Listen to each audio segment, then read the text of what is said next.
Beyond my personal ties to this project, we at the Lodina Foundation believe that every Ghanaian community deserves access to quality health care, especially for maternal and infant health. Ladies and gentlemen, the figures are quite disturbing. Ghana's maternal mortality rate is nearly 300 deaths per 100,000 live births. Infant mortality is reported to be about 32 deaths per 1,000 live births. Behind these numbers are mothers, daughters, sisters, and precious children whose life could be saved with timely access to quality health care facilities and skilled birth attendants. Many of these are preventable. They occur because expectant mothers have to travel long distances to access basic maternal care because facilities lack essential equipment, or because health centers like this one have been in a very poor condition for many years. This is why the Lodina Foundation continues to be dedicated to lowering maternal and infant mortality throughout the country.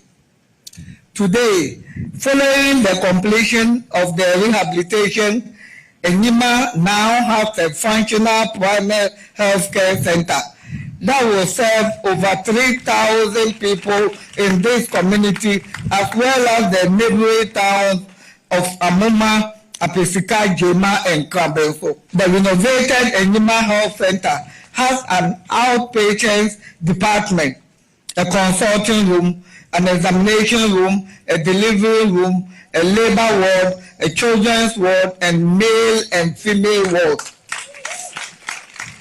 Other important additions include an adolescent center, laboratories, dispensary, offices for nurses and midwives, and an emergency room.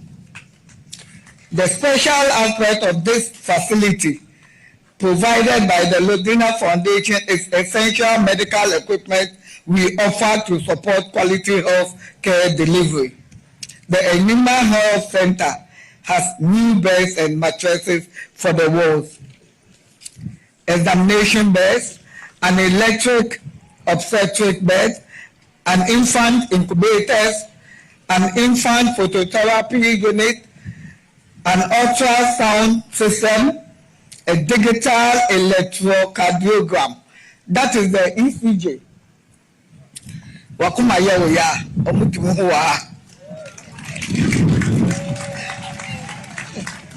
Oxygen equipment, delivery set, patient monitoring devices, and essential neonatal care equipment. My dear brothers and sisters, my children and Nananum, the burdens the Lodina Foundation is constructing are not merely suches. They are lifesavers.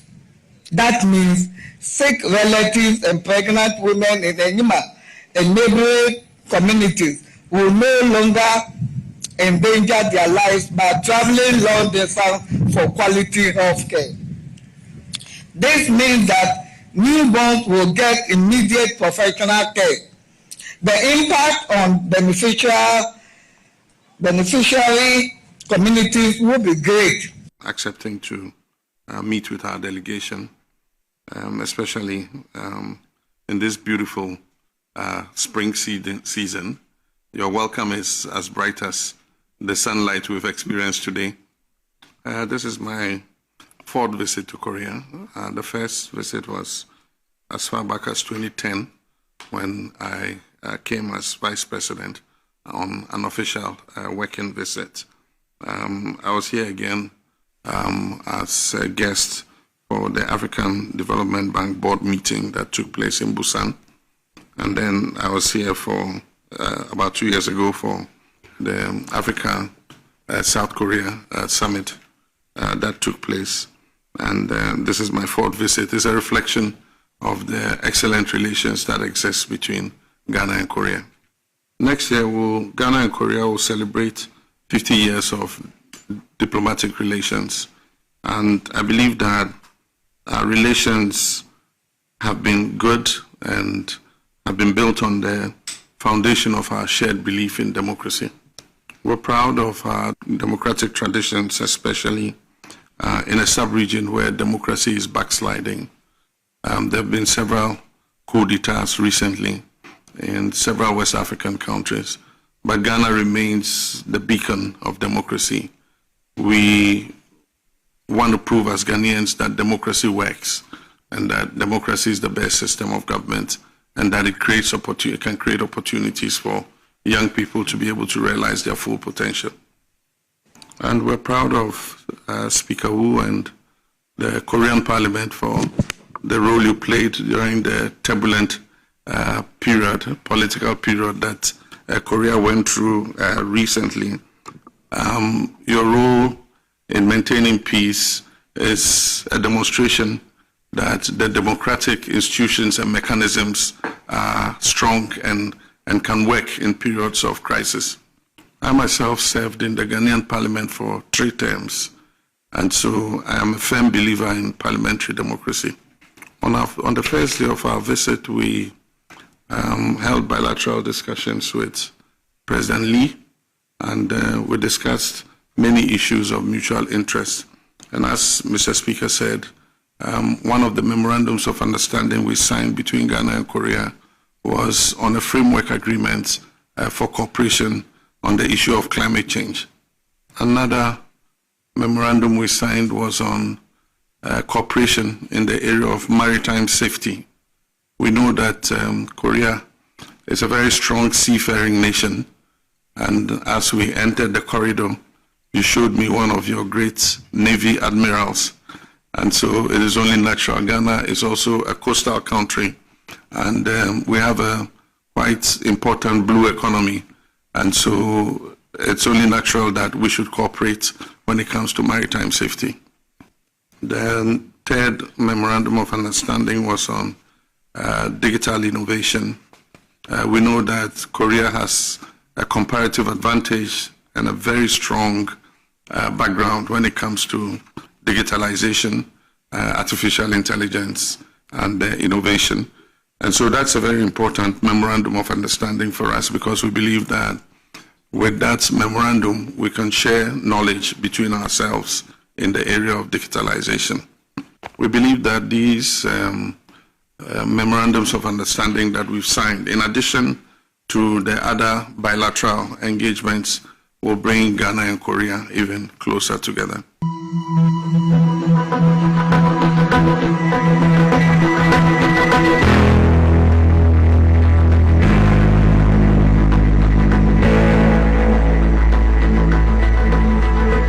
She became the first female vice chancellor in the history of this university.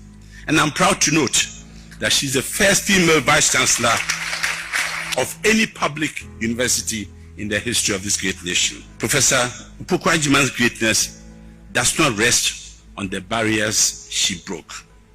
Indeed, it rests on what she built. The Distinguished Fellow Award represents one of the highest honors to be bestowed by the University of Cape Coast.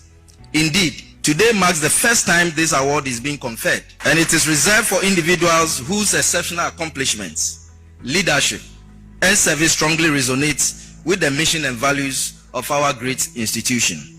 This ceremony, therefore, is particularly significant as we gather to celebrate and honor a distinguished scholar, accomplished educationist, and eminent stateswoman, Her Excellency, the Vice President of the Republic of Ghana, Professor Jenana Opoku-Agyeman.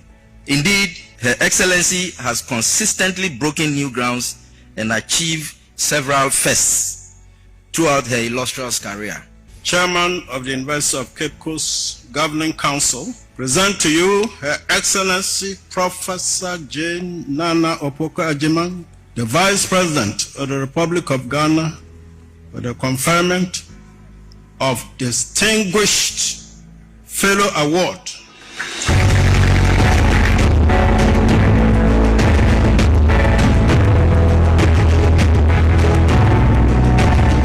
It is always a joy to be back at the University of Cape Coast. Let me begin by sincerely thanking the Chancellor, the Governing Council, the organizers of this event, the entire university community, and everyone who is here today for this great honor. There is something special about the recognition that comes from home. This is where my higher education began and where my professional life took shape.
TVS was at an power 97.9 FM and a Monday the 16th of March 2026 in the year of our Lord. The Yadoko Northern Regional Capital Tamale Kesmi 107.1 FM Boli and Kiligi FM in the Savannah region.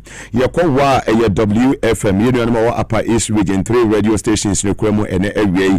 Union War a year Boko Fire Source 100.1 FM Zeps FM was Zebelana Pusiga a Wingpan Sampa when the FM Bron region Tiny Tipona FM on Soko Nsuma FM on Crown Quanta Vuta Regional Capital Ho Global 105.1 FM Sukremo Ho Hafu region Nananum 92.5 FM Ogo so and Aduno FM so was Sound Kore Yonko Yenyanuma Womuwo Uti region 3 radio stations Newas 89.7 FM Okete Krachi KFM or Pasa and a Boom FM so ewo Jasekan Atoye Mantama Inkru Kese Takradi Sharp 106.9 FM Neziama Elembele Western 100.3 FM on your multi TV DJ Box Radio SYZ 3.1 so bitimeti oho sanso ena online na chese eni anuma mo Facebook Live Power 979 and TV SYZ Ghana on YouTube SYZ broadcast ye call London GFM radio and Fire Life Radio America memo Apple 68 FM ewo Virginia omonso fa program no live and na esama ye de ebrewo no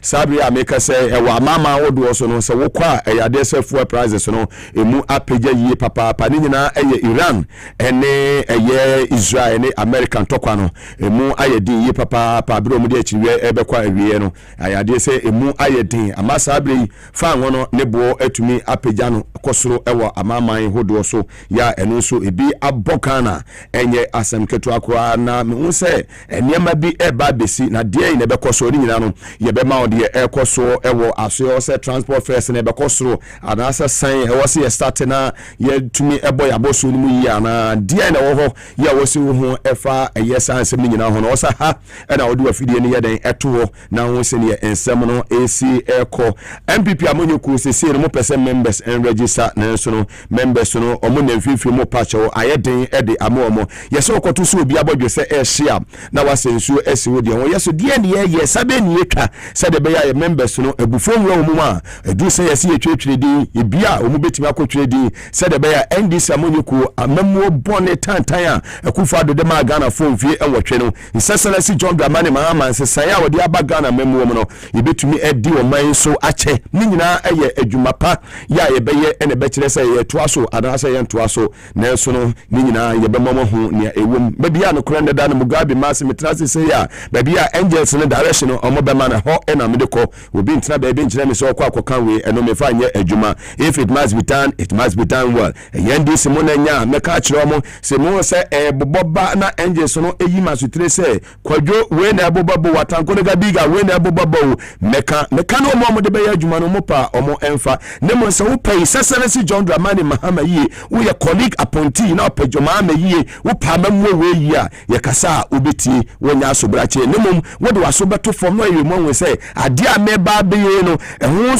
so consequences ne san ene besi akọ na mbefa de ye adwuma anasa ade we ba ebegu aban na enum ase ebegu joma ma enum ase ntie ni sam ye anamotu bay consultation be na osam ye dialogue be na osam ye asana mateki that decision ni nyina no eka eye amamwo no ntimi metrase se ya de angels no direction no omode beba no eno na mede bramo abre ni abre nyina ye ka bi emre bi a etwemu enei empanifo asofo kokudan no manwe se okon na ne ekọ eye 2020 ni 2024 no na nye ekọ na nye ko aye de ni kan na ye de ekọ ne emu bi de odumafo nyame no wa maye ani a edi hu ade ye hu so e beka ye vansi ye beboa se be ya o man ye de ye o man ni bitimi etu empon ni nyina no eye adoma chede yankopon na de ma ye ntono wo baabia ye ntono obi fie fa kokọ beje enim na fudwa beje enim yankopon wo di fire suru mawa enya ade so bi bitimi asen no ye de e wasase na de nyame ahira no so no otamfo bonsam bia nya dan entimi sesesa nipa ne hyebre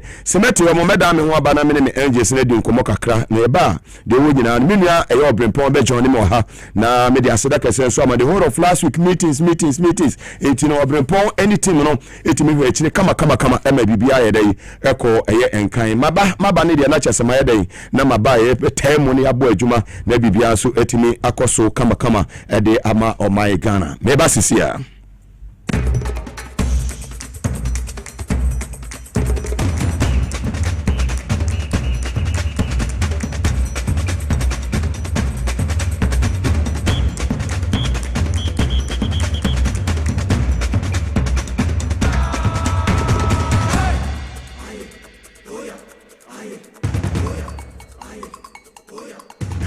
Yes, I'm a Kwaba Edeba TVS was at a power 97.9 FM, the hottest and the biggest conversation in Ghana inside politics. Near different studio or 37 Abebrese Street, the heart of Accra, so editor in all the 16 regions across the country, north, south, east, and west. Angels 900 million yeah, Nedro and G. Gabriel and the lady woman with the Maya de Seminano, Eddie Ebro, yes, I see free America memo.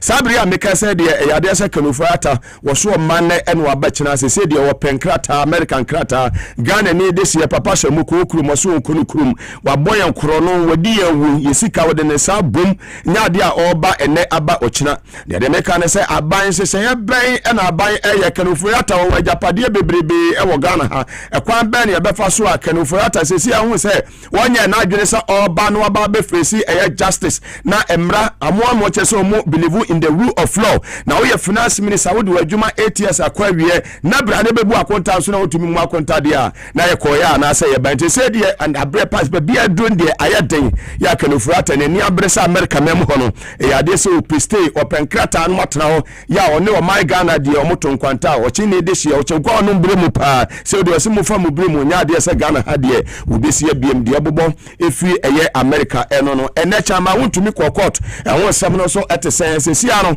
chama wontumi court ase no say ne o so twetwe ba o ma o so de mo begina adaka aka mu nyina no wo ntumi mu aboma no na onfa wo munye de emra ene attorney general ene pani 40 mi gina wo mana so a na chese court wo esewani esase ye de ye ka kire wo momma court wo enye busy attorney general wo ne wo deputy momma akoronfo no mo awia ye sika akoronfo no ma se yen sa ase sika ne da so hye wo botomo omo ne nam a omo peja wo ma betire no momma wo monye busy e wo court yoko ho omo ni ho akoniaba ena bi omo ni ho akoniaba national security omo ni ho akoniaba CID director eye general ya maame eye COP eye Lydia Donko obaye ma wo fesro no munum adwuma momma nkofo no enye busy obi bia ode ne sa aboga ne sikam wodi ni kwanbone so wosu obi hu akonta say accountability de eye ade say hu hia sa wobu oman ewia wo be hia so obetumi ayere account to the good people to the citizens said that Nana ka say yanya eye citizens me anya spectators no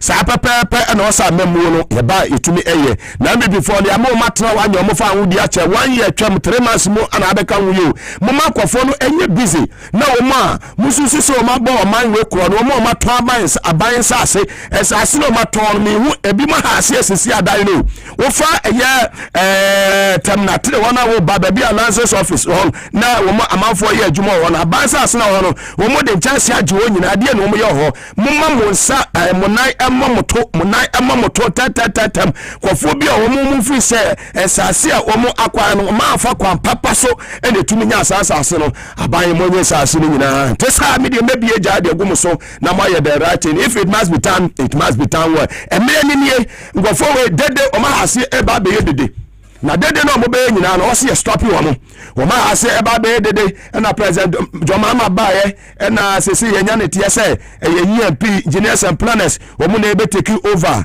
ye daman ye go face me ka kira mo ene unima anu akwa anu atum daman go face so sam no ni nyina esase way back in 2023 nti unima ma botin me kabi Wunima na mabotini mekabi sasa me kasa na me documents bia to support some na me the mekano evidence ne da all clear ya che so kwa the Ben Lands and Natural Resources Minister ya ne friend say eye abuginapo ne nkrata asem nkrata ni nyina Jomama ba o mesa nkrata bia into way back 2023 into nei say Nyakopo ya adoma next month on the 18th April na EMP omu take over that man me kwatra ba be enu no ho e ma ne nya osire MPP for baba o ma tu futo e de agu omo Ghana fo ani Ibrahim start here mining enye ne Ibrahim start here mining enye ne sa politics NDC MPP politics Ghana ni so ade mu no oba be ye ni ye amatimamufo ho atoma na ase etwetwetwa sa nkofo no enati no eye ade a enye adwepa yenyi ye ho every sa ne mani nyina mu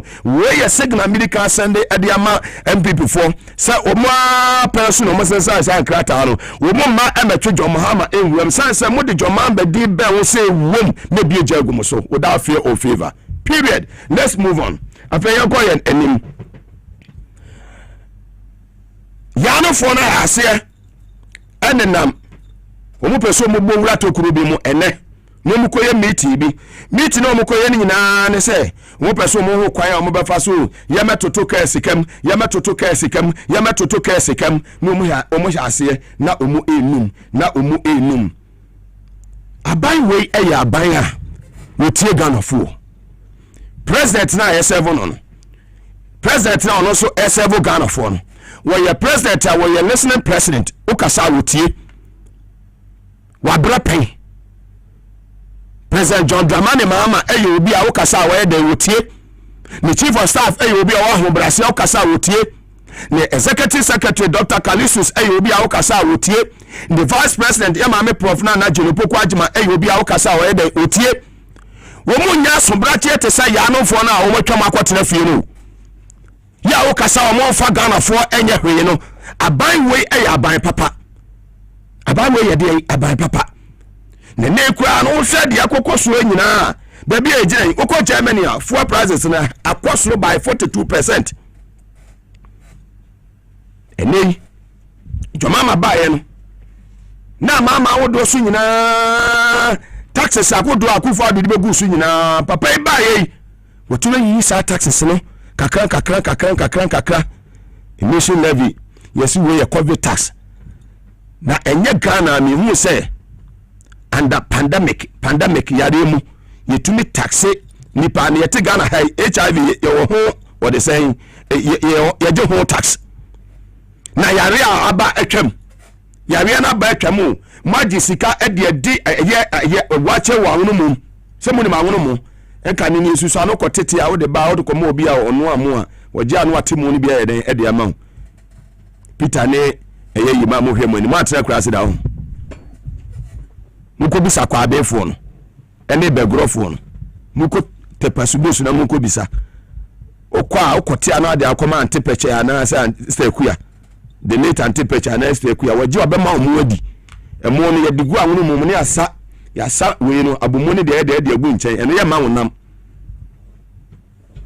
enu bi na kanofura tamo wo pandemic mo mu di wache ene dokono kire wo Ghana ha wo mu di buo ni ferie ene wa wia wo ma we aboma we kro no be yiwa no a wo se wo ma Ghana o peste wo America na se ka America mai na o timu no kasa na nka wo ma bakọ Obama mo ene eye George Bush mo ene wo ma bedi wo man so kono sa na ko mo cheche America man se finance minister bi ba no abebo ka to wo no wa se wo man no na wa dwane no akotena obi ma so nka Bush nyesa na ko mo cheche America nka Trump ko sori ko Venezuela ko chu mo man panyin me chini ku so otiase so ontiase ni de o masem aso yete ho wo Ghana kanu furata ne de ne chapter ne de mo pa o mun close no mo de ne ba afa o ma afa na ma ba bi akodi na akronfo na da so wo Ghana ha o mo ne na ma bontene no wona wo se mu chisi o mo ese mbeti ya ese agimama nu kura ne ye che no ebise anesem e wo hen media na antehwe ye tie na ne amafo wura aya asori de mo ko chichachuchi katamo ye papa kwa mpepra mo the late Victor Solomon ene eye empenifo a omo edi omo die mia ewo MPP for sem ewo Ghana yinya power you kwa power no mu yie yenya power the year 2008 you kwa power no bia hold power ni yie ama ya no for we twa tro sa 2016 bagi to me ye dey efi yesem Nesu NDC ebetra konya no so a wo mani diye timamofo no so diye na sasa bonsanfo we before man na no ma say bibia because it takes that they have the media on their side yanko for know how to treat the media yenim yani akasa media no kwaro yenim ha wa wase ahwa mo I'm saying it without fear or favor. They are in opposition. Na so mu sati agenda bia agenda ne yedan efa meraka bo agemo de no moye na so mu besori anapa no na cha say hello de na ba beto so na enno ayesem kosi akuafo no na de na ba beto so agenda setting, and this government is not setting any agenda. Anamusi fesa kofo we chaskane pa ne Mugabe tia kwabra pra junior te morning na kwabra bobi asa tia wia ne yes ankofo miensa wenkwa etra Ghana ha say ye ni sankofo de ba fe so evidence nie utumire no wa kire si ande before ko menya no ka say o Ghana ha. Yes, there's no agenda setting.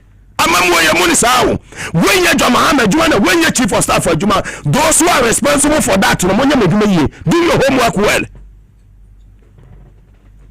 Ye chances ana ma problem na ye aba taxes e be full so abane yiyi kakra said the beya temamofo no yesi tutu kas ntuma pemeka se kotutu kas kamu ntie bia afuo no taxes ida dada so no yenyenye dai enfu so said the beya temamofo no ba he ha wo mo. It is up to those in charge. Some of them message na yadai ako carry the message across. They will be quiet. They can't talk. Ya no for where they can't talk. Ya ni momo misi ya dai ya ni momo hwe edu ba bi na kona ede no en munim dia ye wo Ghana ha. Imagine say wuti studio na ya sorry national security for di akire ni asesa wo mu etuo ka ho ni abase ye behwehwe Mugabe e wo studio a wona wo me wona ache me bosome kron wo me akasa na abadwuna fa me ho munim di ni pa fam. And near can be move free say sa okona na ye 2024 kono na nya ekwa physical ye ni say na ye de kokko no. Wonnim bia nipa da nipa temena munim bia nipa fam. nipa fam okuwa anadwoko spiritually ko na tagoniga biga Mugabe udi uyafro batu wana wote akwantene naso ya de ho siwa se ekwan bia be fa so ebetu saban wi die tina no mo ne meko at that time because of Nana Akufo-Addo. Yes, and today mama also be part ne last week I saw there mama na Ghana for nyina ntie no fa to so production team munya adwuma ne temame also be part fa to so mame anhwa na nkofo yakofa saa kwan yi so asa mmia me mo osinya me nipa waka amate eso yede mpa bota wachi na branch ade afa ne Mugabe amene ne kontokwa because of Nana Akufo-Addo ade abachia mama kokota on na frɛ me papa ochina wo kokoto na me kaa na me nyanka me kwa koja na so me die ehumi wo ha papa wanwe ya wasem no ye de bi bɛka ho eti ye de mpa bota wachi Mugabe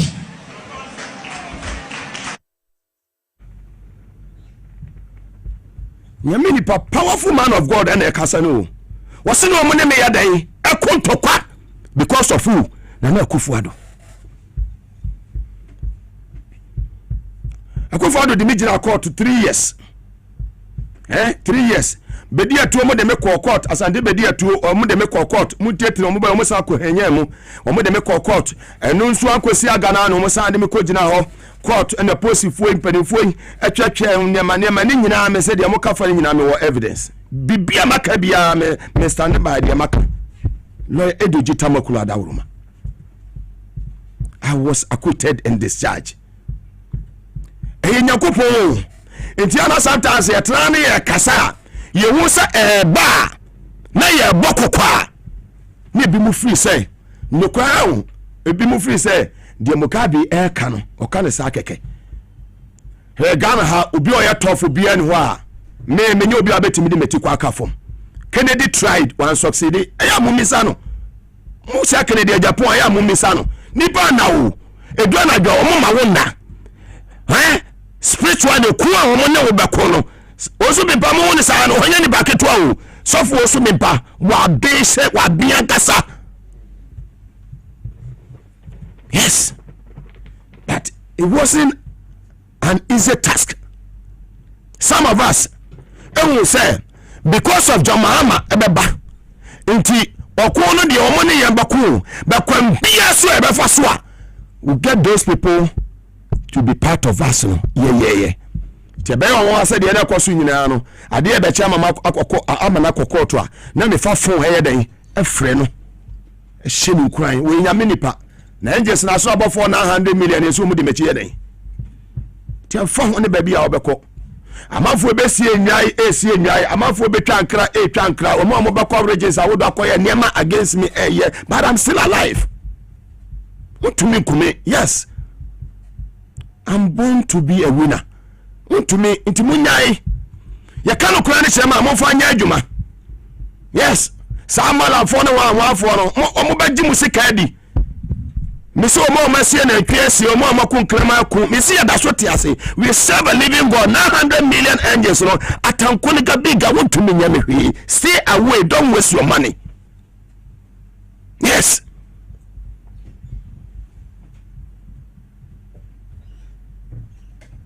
And I know what I'm talking about. What to be said, Jumano?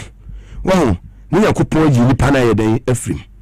There be any pana who to so sa won't succeed in Media was in who say Nipan in Yakopon, Wakovano. No crano, oh, will be a kind of Caribbean here. Do one bedua was a matum, do one super town, because no crana can it ya will be. As young I adore mine only any person, mine dear. You was here, what dear you know, okay. No, so a woman in a day. A fatine. She clone the Holy Quran was saying she then ye no she mu ye wope wa brabo ebesi ya if you wanna. And then you started akanukuro. From day 1, 26 years in this profession. Day 1 ebesi ne 2nd February 2000 ebesi ne. Me tena radio so me koju obi takone sempoa emetena se. na ma wo sa ade we a ekoso na enye ade ne begu aban ne nimase begu aban ne nimase na meka NDC for kwa ne ba ye recruitment and ye bodawro ne ye recruitment ye do stage way ye bodawro ye recruitment ye do stage way and before ba ye no wo mu fa nipa gu security services ni nyina mu obi an ko school ni ma twe ye kaso koye aptitude what test de minim na meka wo misi obi an ko school double do boss am George asomno o ko training 3 weeks security services barely you could train 3 weeks yeah or pass it out aheya akonya nimie COP Brat Oduro say one year board chairman e won the Coptis papa no nakonya ni heya do bi ba ball Ghana ni panya 46 years oba see afa no say o me training o kan heya here the time is now emre time na ni mire bia ni babia biem grassroots no bufu a me amete hei me grassroots ma me ana message o makoma jomama yi ni papa chief of staff yi ni papa Dr. Kalisus yi ni papa obi a on pejo mahama yi bia no ye beifo amamu we obi a on pejo mahama yi bia no ye beifo now person part and sink it down. Yes, that's just a we munafiki. But say president the way we see brand who the way the engagement with the people. Now show vice president, now the chief of staff. Now be why money to me and no person peja na bati. I didn't try. Nese ka ye de obi aye wo university and a man appointment obi agree ka continue ko ye minister wo interior ko bi agree ko school ko ba ko ya agree minister ko bi so na boy ko boko sa course be no o ye no university no so ko agree ka bibia obi bisa papa ni bi obeden obi yi anu ama joma ama wo economics yama me professor na Jane Opoko Ajiman sheba bia umatimi stabilize city no ba bia isi Canada wo economics e wo hefa se no tucha meboa woni abrofo nko ahu na so hwe eye efie nyansa ani dibu man wisdom se me betra na me kasa me ka kira se me betra na me kasa krata bia ni mani ma atwatwa ni maguso se beka beka sia na diu direction from the angels. To be say even me amonyoku na me yes atwe ne mayi manim sa me de me NDC ni me adwuma de amajo ma ne NDC no edu ba bi kwa ni bi ni me nya adwen but that is how I am no kura kan ye den UK utwa ntro to obi so aye be chew into me nya adwuma ho succeed.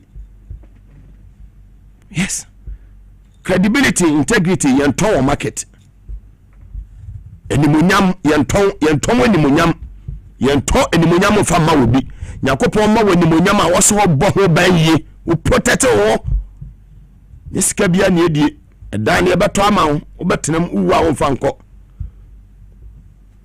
Me are very careful today. I'm not here to mention names, but me are very careful enye kwa na aba aban mu ya trafi ache ti aba aban ma I mean mo boys ne ba mo amunye mo ma ne ma mo gogo ma mo me bia pro ma mo open doors for them. Anyone mo benye security service move on mo and no protocol. Why no protocol? Me say ni mo bi on timi train di wanja SMC bia na okuatuo we post ni suona mo sama na wana protocol na iti hey mimi tia you wetin aka say me Mugabe mitwe sa me offer si be qualify na ma so ne sa say na me pa konya e dia man security services ma me Mugabe me ni one slot. Come on na jona o so be ba mo ka say o mo ne me ko ntokwa na jo ntokwa no mo kunya o say na because of you na kufu ado satan na wada e bi kwa no ware wana say person ware tu ka ho na afrikini mo say be dia agro obi a huno obi a Ghana ha wo What I say, no, I'm sending a warning. They know themselves. They should be very careful. Yes. They should be very careful. They know themselves. What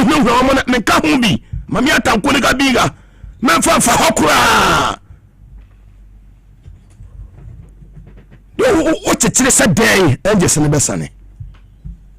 Yes. My father who at the age of 98. Born in a home. My mom is 93, still alive. You who are 30 years who now back. I mean, you for many. You show me who see ye. If you are the only enemy yet. Share MPP for them. Part of my members, Chelsea, or Montreal, with the move video not to some money.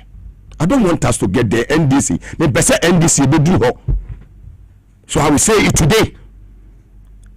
Medicare can affiliate with say ya dear be mo say moi enje so se gna me be say e be senior say Mugabe da je bo me enje bo na fa nya hwe. I will say it today. Mo hear the MPP for ye. Mbo bi mu video no bi ahwe. Fie mu chofie bi e. Omuna mfie bopulu. So yesra mu a mu be chiro mu din. Ebi ane so ma ba fi ai. Abi bi so mu yo. Oje ya sai. Abi bi so ya ba fi so mu chocho di no. Ora na mu ne sai. Se da mu na mo no mu bopulu. O ya tru di, o si ya tru di. Andi ya tru di. Se se ya mu na ma no mu bopulu. Andi is communicator, o si intro. Omu na fi mu, omu na fi mu. Now we are told you. I said that. I'm being one of the I see a party. I see a party. Madam Commander. I said, Commander Commander. I see a party. That's for Buku. You're ready now. I told you. I'm being one of and no one has ever known about don't come. And people don't come. So you see, some Kasa Anam baby are make free. I know where we started as a political party, and I know where we are today. Ya mapa was say, ye Jomadena dear ba power. The grassroots. Omo ho anopa ewia enumre hwe MPP call opposition onya 2 years o was omo per members amu matwetwe omo den edi no kwa amanfo anya dan endwere. This is the evidence. Etimi mama nyoko na 2023 2024 and this abaya attractive ma o mebunu no the youth mo to abapa no wo kwa obi afa so anu oje ne party card no otua ne dues no oje party card ame say afa the card ne wo gold ye wo diamond ye wo silver na wo pe bia na heya ne ye hu dawuru ye mam members no contribute ne ye mam members ezi aye refi ne bi tua 5000 e bi tua 10000 e bi tua 2000 de obeji bia ene ne bo nka nank ye wo abemu no biesi ye twetwe members de okosi ni petum ka ye den ekotwere mama ma de ba ko bi oh e mabunu no kwa ase ho a security services no de meka twere mo se mo kama koma entum yem enye afie nko an ye fa nipa jomama ewo mfie nan afie ba ko de twem ko afie we wo ho afie beba wo ho afie besa ba ye den e wo ho ene na anya wo dia o kina be ye den e be ye wo dia nipa says omo kosan laayo ewo airwork omo anuru fie omo hwe omo nkwa homi ya no mo pe homi ho no kora no munya ebi anyakopon nim de ntia this time oyi wa yeden efrim mi gidie nyina wo nyame mu se nyame pese obekwa se up to 2 tests no a disqualify bebre wo ma apass wo mu no so 105,000 and e be 5,000 100,000 we kofi omo koye de ebi tamu nti figures we ye be fani afani din amafo akowuwem party boys na ye adwuma branch bia obi anfa nipa ba ko mra constituency bia obi anfa nipa 20 mra na afo omo qualify omo ye Ghana for period edu ba bia wasi tirimu ye den ye niema to favor our people omo ye ne de ne sie kufu ado mo ye no de ne sie ye ba ye tima pam nkofo no omo fa omo ko omo nya 46 so mo da so omo no ye ba ye pam omo so mo da so omo ekukuretu ne ka denje se me na metimi aka yes the mechanic crew we are now so be kumi akumi na menkwan ye nyane wo bibia ho ye be kwaso aye den aka nokre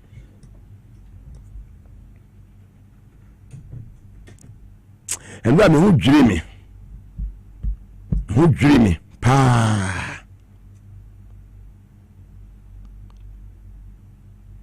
sini peti ni tnase adwene se nipa we kura no nke nyini mfiri ho mfie bi atwam na ha ban no dodo na kwatena se ayi meeting sampanifo nyina so mpanifo a wo bambo mu omudi mutintiman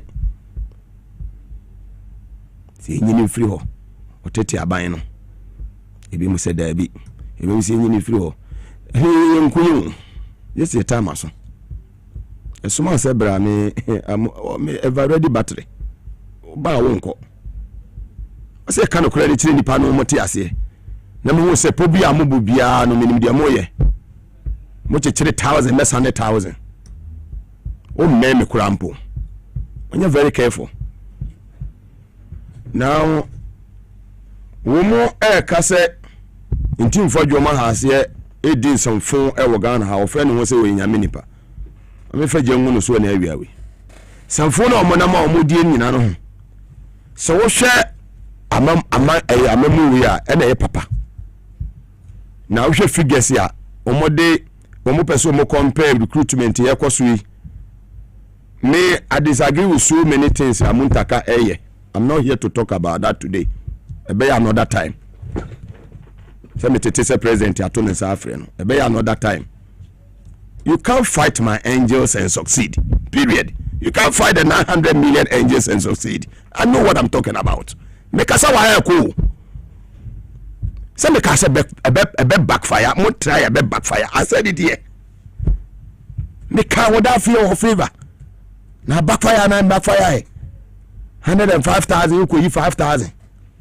One more tia chile ku mu so no sem mai. Chenchinache. Appointing authority no ho. Obi na dia adwuma no hye wonsa. Otimi appoint ho.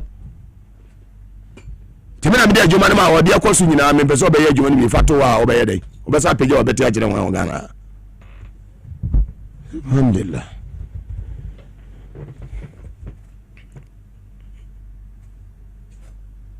Yehwe mufa MPP recruitment fees no mo fanto so na yehwe se ne ma koso parliament debate koso ene ne ma mo hwe obi ahwe screen so prison service na yesen Ghana National Fire Service na yesen mbie mu na manfo hwe ni ye ene da ho no se mo figures no obi akọ Facebook like power 97 na TVS wa je Ghana pesa wa do anywhere me pesa me de ma no beka. And compare today what of forms saying more motor forms no at that time no bon omoko parliament you and omoko justify we na Ambrose Derry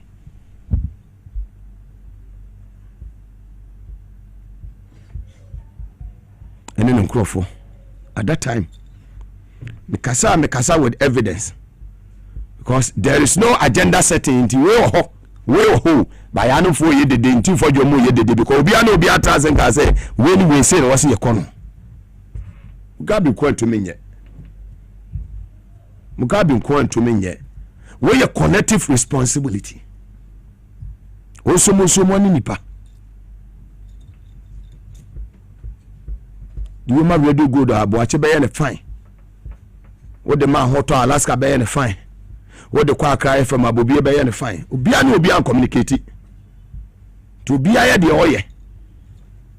There's no agenda setting. And that is not the work of the president.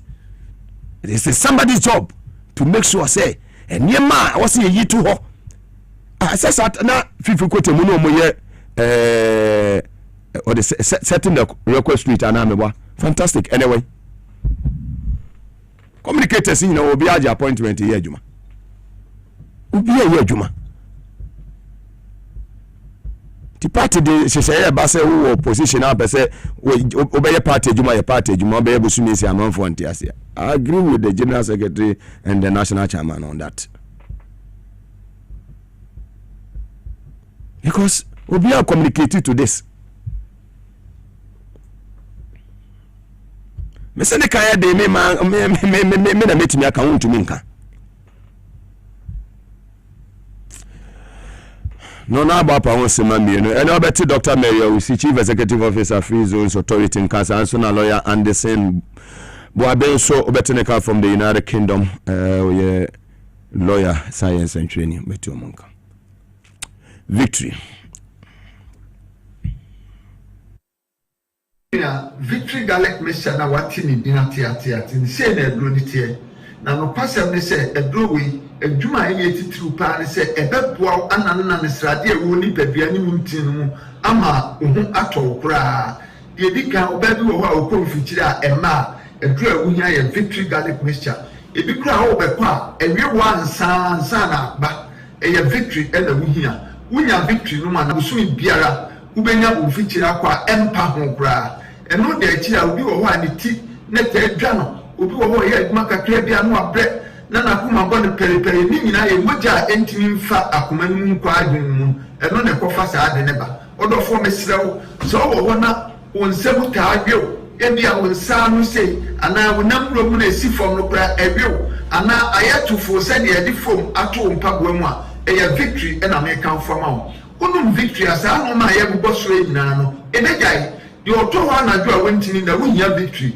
emframa nyankopɔn de ama yɛn se yɛ humi wo de wo humi a na wo tie so o bra e victory e na betimi aboa wo ye wo bi wo so a wo ho ana ne yɛma hye no a obia na ne ka obia nya ne hwe obi wo so na kuma bɔ ne periperi ni nyina mogya ne ntimi ne afusa ne ye wo ni pedua no edura wunya yɛ Victory Gallic Messiah de watwa bra ya bia ya na se kokodue ne nam no ye ne basa e victory e na me kan fo wunya victory bi no ma e beboa wo se doctor de watu aduro so sani a ubetimi anom victory na kan waduro won na ne se waduro no na aben ma meet e biasa no anom we so na aben ma no anom victory no so achi meet e biasa wo ye ne sa bibia ba de kama ma se wo na se tata wo ye ja ho aduma mesraw edura me kan fo ma wa ye Victory Gallic Messiah Mr. Onipani bia dance ya pese ye fa o madanse netie na se oso koto a benya sa dance kro no a ntwe mi mpedwa mi ntumi ndi mi yare so mena ko be 12 years ni ma nundu mojedru 5 million de tim matutu ana se na meti TV ntumi na me hwe no mu se moton drobi esi Victory Herbal Victory Gallic Messiah ni mtodu sa wa modrumu asa modrumu eye papa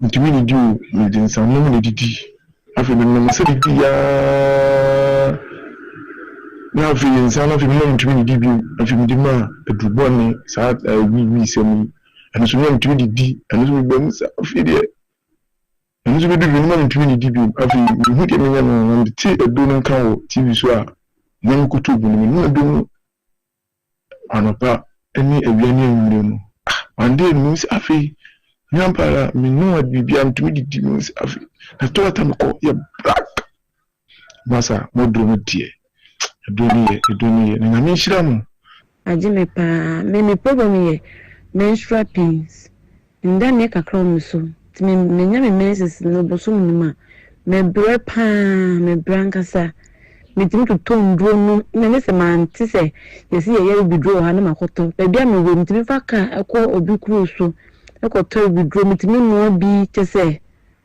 na victory ni de in fact I don't know ni die wo mu de me koto bi mi ti advert no TV so sada na me sorry nyu na me koto ye na dana me say ade yi to me padi mu no muja tropa yi to me padi mu ti me trot me phone so kura se ha adwene a nka me de betum aka ho na mo hye te se So one go ya kwa kasa me bia me ya bo hye na me no maduro bi te say if you said na yi sa moja twan to pade mu no me no means say no maduro e ma me hu sa e moja say bi like say quarter te say me na flow kama to victory tie mentimi enja ento ho te to de bia na mo ba abasha mo mo so abasha na e do na me di hu adanse obi si me de cholesterol sa de body and abam hipadua ma be dia tenase wadro ya victory garlic mixture se we ya victory no ma cholesterol no se na ni density bia no victory be nyini nyina afi ni padua no odo fo wo padua to anama ne 024 25 45 633 024 25 45 633 and 020 129 3280 020 129 3280 a victory mkunimdie ne ade bramo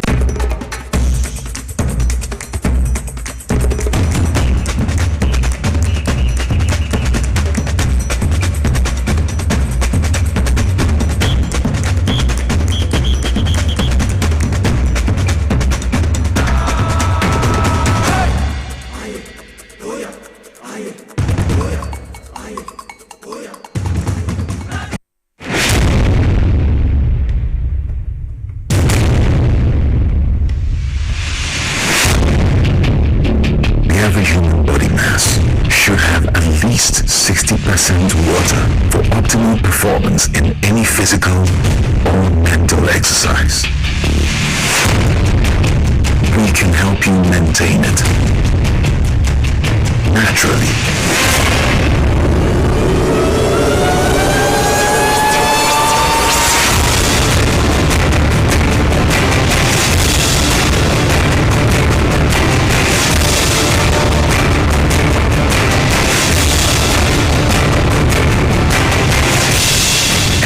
Natural mineral water.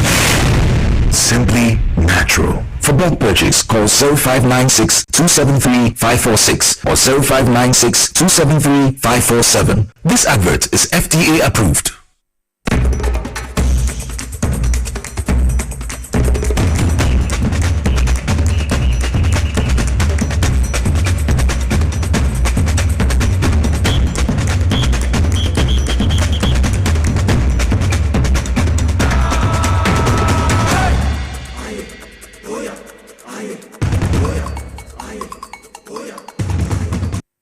The commercial break live on TVS YZ Rosso Power 97.9 FM and all affiliate stations across the country. Meanwhile, I could face Adom TV and Adom FM. Mijilisa Bibi Abako Kofi and Saso and Misa Ibrahim Mahama CEO EMP Chawani Ajuma for Rafik and Ajuma phone in Mami Wafida Kwaba, maybe Abako there. You're looking good. Thank you, sir. Maybe I don't know. Fantastic. And then now, am I a free Vita for us? Me that say 7 Vita Herbal mixture in the capsules there. Wow, ni me na oni ndada say Jordan Opepia. Inti akrobeto ni bi no honom. Eno ana honom. Eno ana honom. Tene wa hyehyɛ saa no. Nyasem kitu ye dro. Chama ni. Ye dro so kama pa. Masatu numbi. Last 2 weeks now, mommy be. Yeah. I know ya santi ya now the for Friday. Pacho me the for from bro. I'm met me ya adwuma yi. Me the for from ba mo etimi ya adwuma yi. Ehun ya no nyina ka na etumi ma yini mora no koso. Eyam papa. Nasi etimi afa yi. Eyam pa. Me da say every time mo ha mo kwaba aba TVS YZ na Power FM so cement Vita Herbal mixture in the capsules ehun adanse na me ba be di a kire we na da bia ye di ho nkomo ebusia emma ye nkanka ma ne mro so ohun se da bia me ka say bia ya ye boss wo be hu ko botumfo ho na oboss kim ya na utimi say ho ne ho hia na pa enti da bia betra ha na me di nkomo na me ne mo ka se me se wan se na se hu hia me se wonya bi na wono na me dream say yes sciatica pain no almost mpanyimfo e ka ho bi unyi na etimi de ba na nse hwehwe mama be dey say obinya 20 years kwa otiminya sciatica pain sciatica pain adwumaden ka ho bi na mom no say osisi echi obi bi ho disk bi honom say ewewe a wo hu no enu tima sciatica pain na sa pain e ba ma mencho na ni so ebia na wo bi na hu adekode ye wo pain na wote e wo nan ba akomu a e fa wo to asintini akosi wo nan ase ene wo nantini e wo ho a na wo feel say as pins bi e wo nan ase e wo ho a na se wo nan ba ko ya na ba ko so etitiriti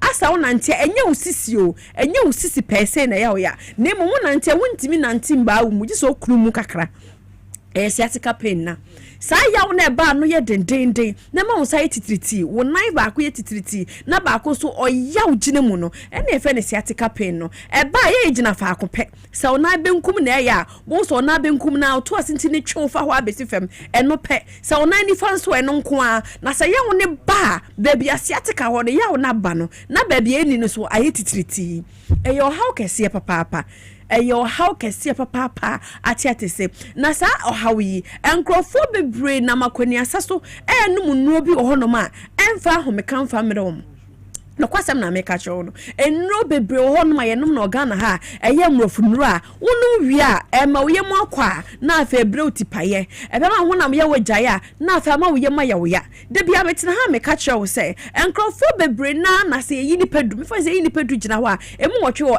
osa yefunu yade ane no enye fasting na de bre no de bi ena yeso wo chiri yem kom nemum enu bia offer enye nupa ema ne honam ya wakro ententem so pa na afi wanya hoden na kira wo de aye adwuma na no kope na afi so aboa ma ne stomach acid no I increase atimi de ne yefunu num ama watimi anya ulcer enu na mpanyifo hwehwe mu ayakofo Semens Vital Herbal Mixture ne capsules e de abedwa so na sa Herbal Mixture ne capsules yi ena eba beboa wo ama sa sciatica pain honam ya wana eni ada pain bia wo ni pedua no edwane de na emromu akwa e ma side effect bia me pa chaw sedre uboro herbal shop ena pharmacy shop bia ubenya bi ato etufo be call kanshi repairs ventures no akotudodo na fire e was 0244 718557 0244 718557 and I say 0241 604 702 0241 604 702 enya sciatica nkoa ena Semens Vital Herbal Mixture ene ne capsules edi ho dwuma no kwasam se adwuma so na se edro yidie no enya asem ketwa ene ntia bia na woni sciatica pain ne mom uye adwuma na odin opeja na de uye obi a otatena seche uye obi a wugina ho che uye obi a uye adwuma eye din a ema wo de wa ho odin dodo na de wram wo hwa obeyi bewie no na afa bewie che ne de honam ya wo de abrew enam se opese onye na gina tina koto adwuma so nti no ena ya akono nom se nro no Semens Vital Herbal Mixture ene ne capsules nanonum bi eno echi wo ye tailor ni anaso a hairdresser ugina ho obi anso atena so nwan won sasa na nse bia pese obi aduro se na be ya de achia obi wedding dress wo be ya ma no e pa chaw Semens Vital Herbal Mixture ne capsules wi bi nanonum bi never homeka stron kokra emfa emrel se na Mugabe kano so ye bema dia na pese ugina wo na so na power bem na hoode bem dia wo yi Semens Vital Herbal Mixture ene ne capsules free mu a na wo ya akachi sedro wei ena ye ntini mu adwuma ntino e ba be yi ntini ni mu aboa amamoje de afusane woni padua ni mu ye na aboa mo timi agina so bemem se brema e de bia meka se bema de wo tiase a bema ngu bema tiase a bema tiase bema wo tiase na wawu ne e asemo e se ana ko fanse bebe na ade aba e na bema bebe ho asebio bone nketenkisi bi o mu di o mo ho obi ho no ma wodi ne ho bone kakra wa ha wa ye bone kakra wa ha e ba ne saa eya na nyo no enije na omo ni jere jino mo sisi mo won sisi ne jada nkoyi abo ho na afa ato omo ne adwendwe ne ehwirinti ane ade so pese we ya bema mapa na nya aphrodisiac ade ebe mo gina so na afa obenya 30 years yo si wonya ya de we obenya 30 years afa obema ne so bia mu krade a me pa cho na hwehwe Semens Vital Herbal Mixture ne capsules e cha kwan emrante enuane amudie na spices ahodro na ema mo mema sem kofem no me pa cho pe bibi na fa replace sa ahode no woni padua no mu eye Semens Vital Herbal Mixture ene ne capsules e ne bedi wakagina mu pedro bi na fa capsules no ene mixture no fa kabomu na no ne ma wonya bema mu a emphasize effect bia emfamrel wonim se mu nipaduane eye ntini ne ntini so de se musisi a moje mu ni afusane na se afusane ne so ani amfa nipaduane mu a wo be ma na be ma waye be ma ni mu a afei na afei akoto mreye da bia nso ametena se ameka eno bebre honom so aye fefa ye fa ma ya hoden no na be ma ete wa hoden so o diabetes and now hypertension and do be how for ete wa hoden so eno so say sample kra na tie a me pa cho hwe cement vital herbal mixture kwan na ye nche kwan a befa so obenom na ebe mo hoden na saba baka emfa side effect bia mrewo obenya hoden ma papa a enya asem ketwa me pa cho so diabetes dia pa cho be frɛ yen e was 0244 718557 0244 718557 and 0241 604 702 0241 604 702 ofraya ya betcho kwan pa obefa so a obenu adro na de ahomeka e de bebrel me pa cho yo ba na wutie me na obu nsa woteja pa me pa cho hwehwe Semens Vital Herbal Mixture ene ne capsules e chakwan na eni wakagina mu ebe ya woni nyina efi honom ebe se boost libido na wanya hoɔden mapa na be ma na nonom na ɔde ba no oso wutimi de ahia no kwan so na afei e de ahoɔden mapa na eni gye sonko abefie we nya ba wo ene nya adwumaden eto de bia ya na efi wo se bia wo ni sciatica pain na mo yo ba na be ma wo sisiyade ano odin de bia meka se ba ne sciatica sisiyade ano odin ne sa anyama no na so for Semens Vital Herbal Mixture ne capsules na nkwa me pa cho de frame. There is no way apart from say bia afrodua bi na osisi aboho na ebu ana wonsa na ebu ana wonan na ebu ena bia hia se toa ansa na pain ni nyina afiri makwa na bibisa entisa Semens Vital Herbal Mixture ene ne capsules eye usisi na ya wo ya so yo ba na wo ye bema sisi yade pay me pa cho hwehwe bi echa kwan say dro we na abeno mama yi usisi yade na fi ho a emma adefoforo bia ene to say wotimi nka na say o maame aberewa bi ofie o papa kokora bi ofie wo yiri ofie wo kunu ofie a me pa cho eya de a obetimi a chama atama odofo a eni be so yie pa ena na maame bi frem na o ka kire me wasi sa semensi na mama kwa me ni adanse na me ka kire ne say adanse ne drozo ni nyina kwa yentimi kan wasem ya beka ne sen hwehwe Semens Vital Herbal Mixture e mo bi nkote meka nkyerɛw ne fa capsules ne ka ho na nom na yen hwade me pacho nunum bi na yen hwade utie me radio so fa number na fra yen 0244 718557 0244 718557 and that's 0241 604 702 0241 604 702 opedidu tu ago herbal shop mu a Coripaz Ventures mame no wo okan shidra clean obenya bi ato ebi so wonum na ato e na wontimi ntibi nua eya na to le bia yade wo nerves ni mu ayemre chese niam bebre tete wa brabo me pa cho to le bia omudu kra tibi sesa yade bitima omudu sesa na aduane nya wakono minim obi ohu aduane anim sekim na ese na akono nyina ate akọ me pa cho hwehwe Semens Vital Herbal Mixture ene ne capsules no nanom na emwa yesa akofa babiem Precare natural powder. Sa precare yi eye prekesa ye de natural spices akeka ho e de ye tea sonko a eboa eyi nipadua mu fin eboa ama omoja aba eboa ama obi o cancer na ho den ni immune system abuild ye and now obi o diabetes aboa no a regularize na kama obi o hypertension ebe boa mo muje de afusane yiye obi o hono ma wo palpitation wakoma bon tentem so me pacho hwehwe bi nanom oyo ba pemfo a moja swate me pacho Precare natural powder ni bi na nonom bi eno echi so person immune system ne eye den ne emu yedu ne timi kutia yade ahodo a me pacho emba Precare empa ofie oyo be ma na person ogina se be ma pa se de me kaaye no wonya Semens Vital Herbal Mixture ne capsules no Precare natural powder ni bi na fetu ato na entimi emwa wo eno betimi aboa eyiyim entini mu fi ni nyina a boost immune system no ama moje diafu sanye yie ama wa hoode no agina brane so obi wo fie na oyare cancer obi wo fie na oyare diabetes eno na ofa ni nyina Precare natural powder yi eye natural side effect bi anim ena hydro na wofa no eno nti penu bi na fa ka ho anopa sori a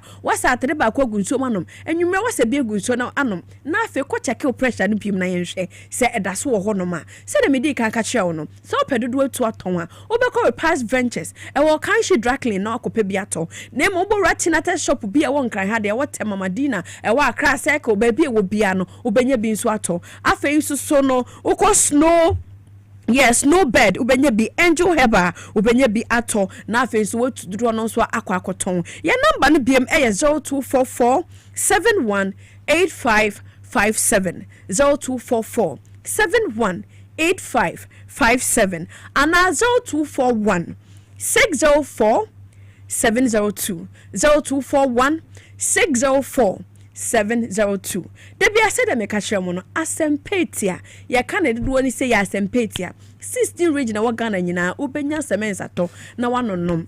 Ebusia e ha na bebe makwan na ye de semens ho da ubo no asie. Na ye twa ye ho ye ba atankluka bega ne ebusia fo betena se na ye de aka no ato amoso. Enyi wa fidie ne mfi ha ye ba sisia.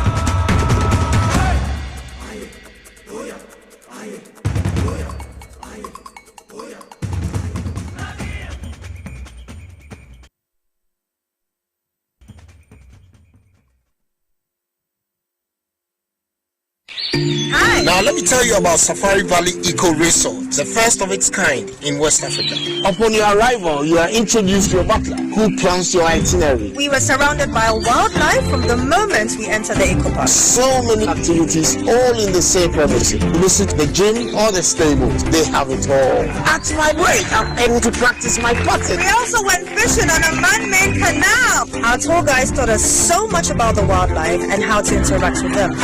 They used only electric vehicles here. This creates a serene environment. I'm told it's over 1,000 acres. My cabin here sits on 2 acres with a large terrace space overlooking my private swimming pool. Now this is royalty. They have their own farms, thousands of fruit trees. I can also have my lunch here at the waterfall. Quite a beautiful place you have visited. Visit Safari Valley Eco Resort in Ghana, bringing you closer to nature.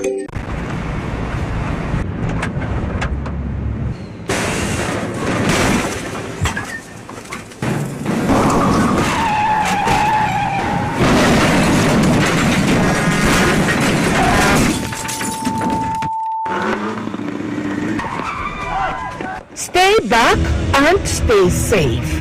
The National Petroleum Authority is cautioning the public to desist from scooping or fetching fuel from overturned fuel tankers at accident scenes. Again, do not get closer to the scene in an attempt to take videos or pictures. Inhaling the petroleum product is detrimental to your health. Worst of all, petroleum products are volatile and highly flammable, and a small spark can trigger a catastrophic explosion, causing deaths and loss of properties. Don't let a moment of desperation lead to a lifetime of regret. If you see an overturned tanker, stay back and stay safe. Call trained professionals such as the Ghana Fire Service or Ghana Police personnel to handle the scene, or reach the National Petroleum Authority's contact center on 0302 550 380. Your life is worth more than a gallon of fuel. This Save a Life campaign is from the National Petroleum Authority, NPA.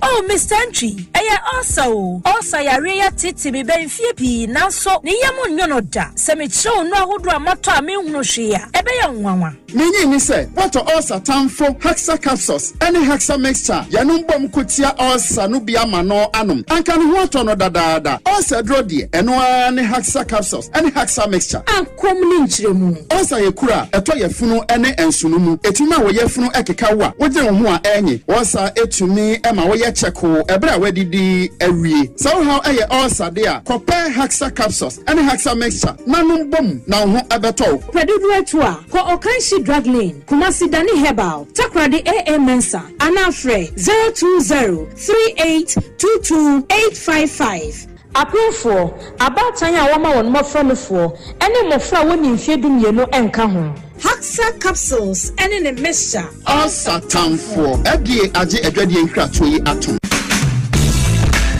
The serene environment fits into the goal of the school, which is simply to provide excellent educational foundation for your ward's development before they commence primary education. At first glance, clearly you will see why the school is called Herbal Hills International School, as the building stands tall overlooking town. With a Montessori style, we have experienced and dedicated staff and trained teachers. Our small sizes classrooms are meant to enhance teacher-focused approach where children get one-on-one attention from the teacher. Hello there. We are open at 7:30 a.m. and school closes at 2:30 p.m. After school care is from 4 p.m. to 6 p.m. while early drop-off can be arranged at 6 a.m. Herbal Hills International School is located at Midye off Densawan Road. Locate us with GP postcode GW0688 Ga West and GPS code 06884870. You can contact the school and make further inquiries on 050-876-2375 or call the office directly on 0302-918768. Email us at hebronhills.school@gmail.com. Herbal Hills International School. Excel and shine.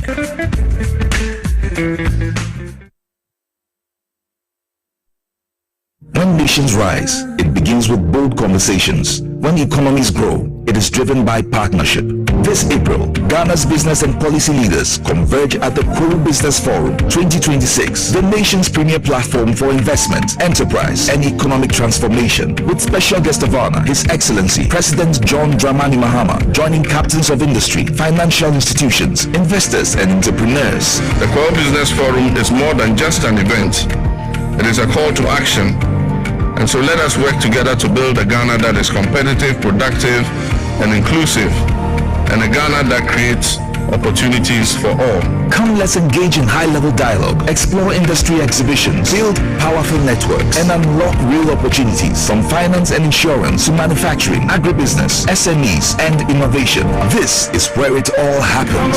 From the 3rd to the 5th of April 2026 at the Kuru Convention Center in Prairie Hills. Go to www.kurubusinessforum.com and register now. To register for exhibitions, call 059-555-5885 or 059-555-5995. Global Business Forum. Connect, promote, grow.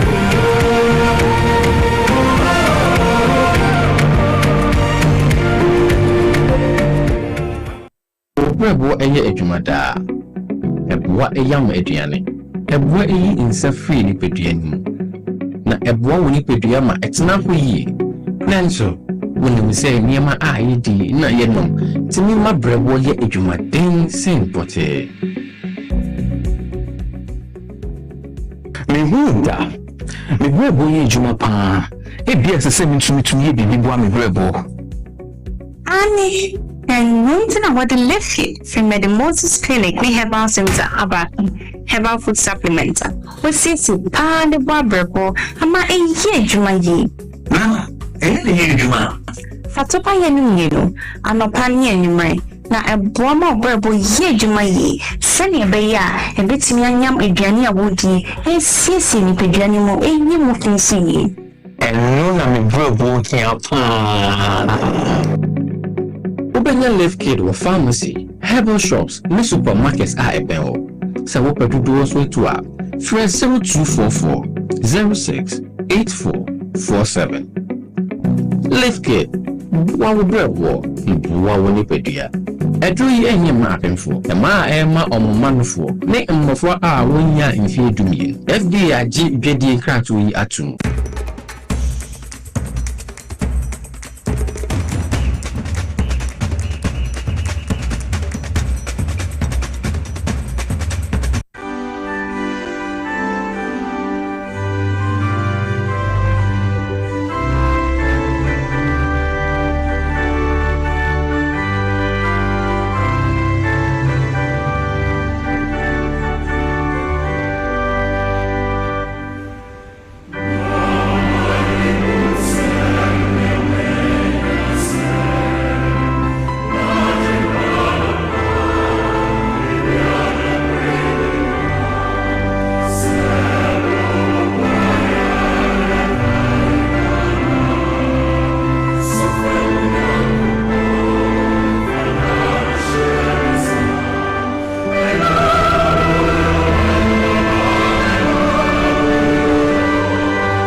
Welcome back live on TVSYZ and also on Power 97.9 FM. The hottest and the biggest conversation in Ghana is our politics. And waso gusua route breaking news here about HSA helicopter be out of form. Ewo oyetema community 1. Ya ashe juribe nipe woman na juribe sisia we breaking news. Ya efi oyetema community 1. Eba sisia HSA helicopter be out of form. Yama etese nyankopon na dom tisanka ba bia na school fo nkoda ewo nipa dom no mu eho enanka ye den kwa fasisi aye kan we breaking news ya ye de ebro from tema community 1 helicopter atofom ahye dwerebe nipa miensa no mo de o mo su nyina ahye dwerebe afi ena ye 2 dead after helicopter crash in Tema Community 1. Enti yebe di video no ebetu susisia na amafo ehun yeta sisia na chese nsem no de akokọ ba ene de eboba nyina no ye de nyina so ma ye na hwefo ene ye na tie for breaking news coming in indicate Tema Community 1 helicopter bi ato ho ama ahedwirebe ama nipa miesa ana mienu a ewo mu ne de wo mu nyina ahedwirebe sisia we from the authentic source. I have the videos here, and very soon you'll be display video no on the screen. I'm also on Facebook Live, Power 979 TV, SYZ Ghana, also on YouTube, SYZ Broadcasting. Lawyer Anderson, that's from Makwaba.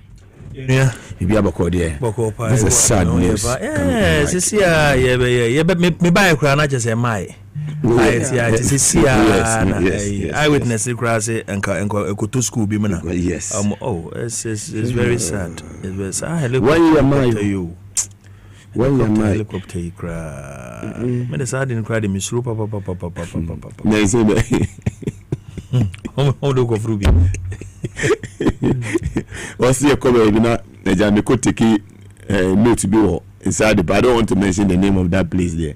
But we can go with a helicopter and I'm going to see the Umunika. We prove ways and means. We will say, Carney, the Boko. It's 4x4, 3 more every day. You do.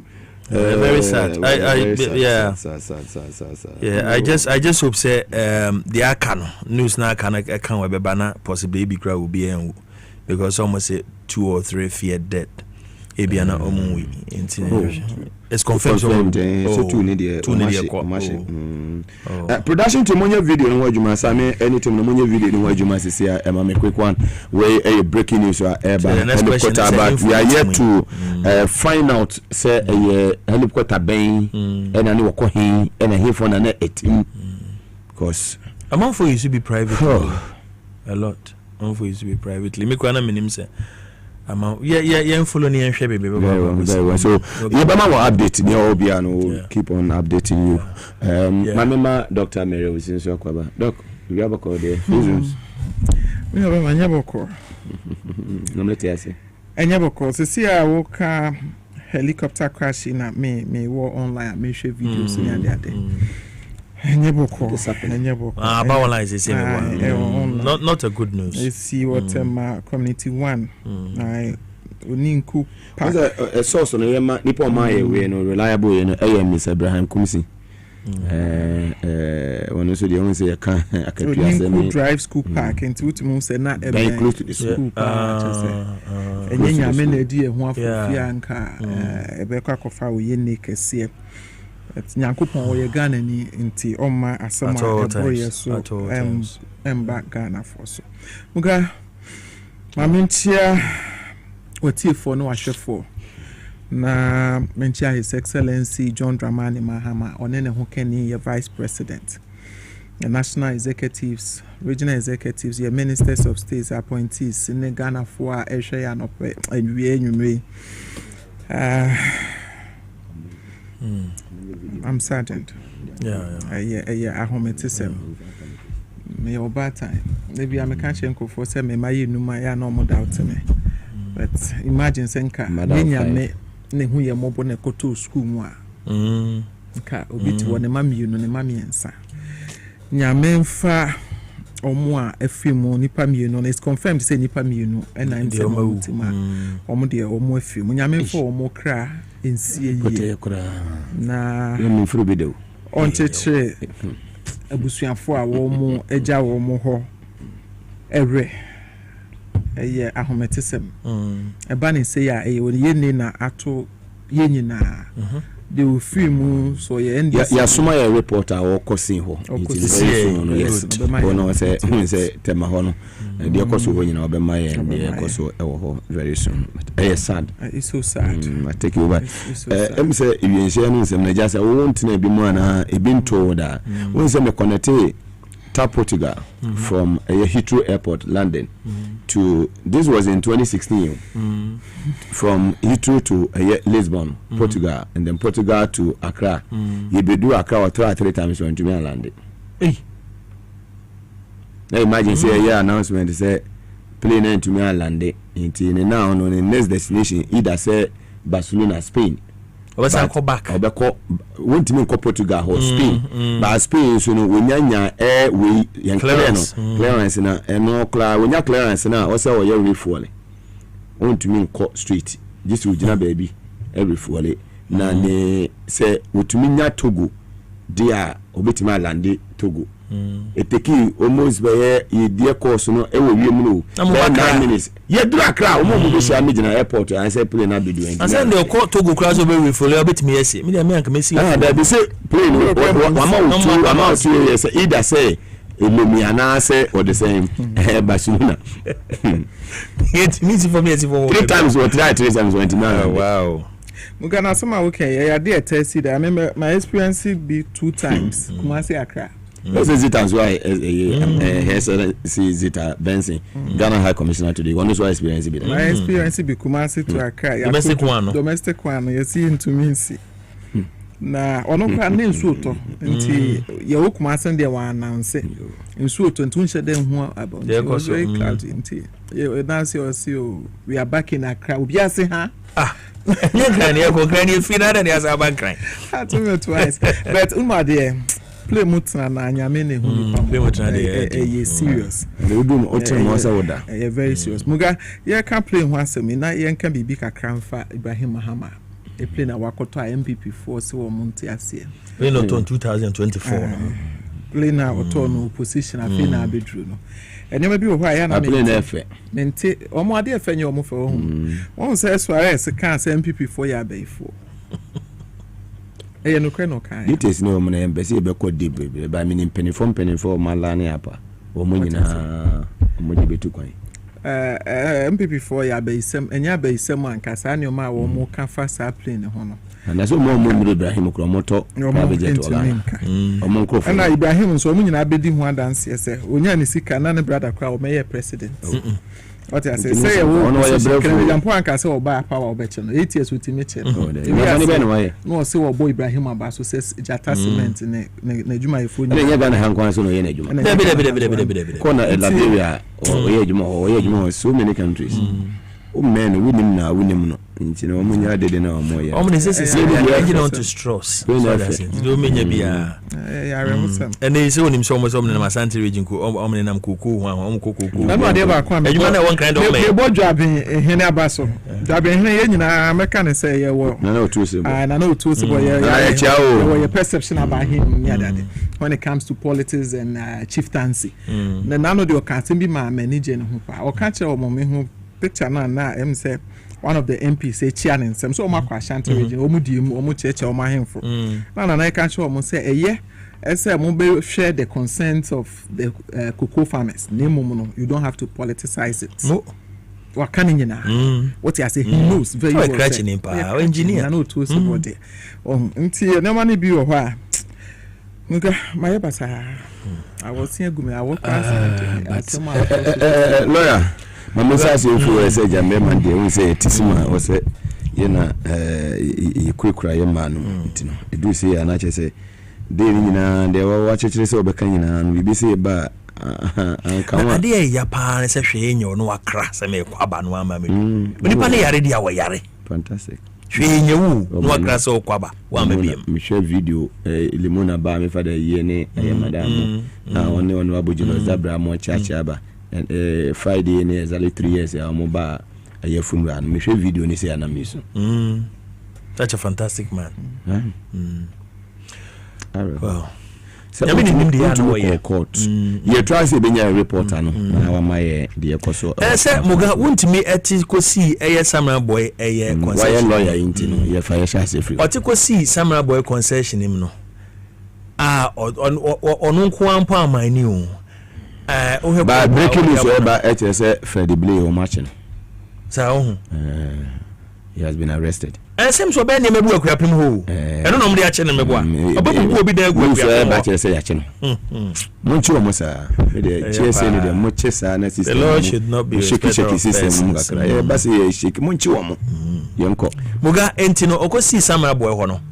Na arawo seme wo mse wo hwe kwadu a eye attorney general de abono enyo no nkwampo no ko kokotu no san only license no osan sublet ye ema amanfo ne ade enti prosecution e close the case nyina no na se prosecution e close the case a wo ho kwan sa for start with defense na fe ho na abefre for witness ana fe wa begina wa bebo nkru de enti a the prosecution kan anya no kure de enti a wonko de enti a ya bosirim ka ene de omu nyina na wa defend ya na enwa na wontumi eye ne lawyer for file yes yes omo file yes ebe yanka court no emmo asem ne kura enwo esanse prosecution e bae no omo ntimi anya bibia kwadu papa bia on bebo no at the face of it no omo anya bibia on bebo no asem okokan no na eyana mehwe charges om de bo wontumi na first and foremost minim de ntia a wo so nim so akọ wonum so nim so akọye wo ho no nso ene maboni akọye wo nim ni nyina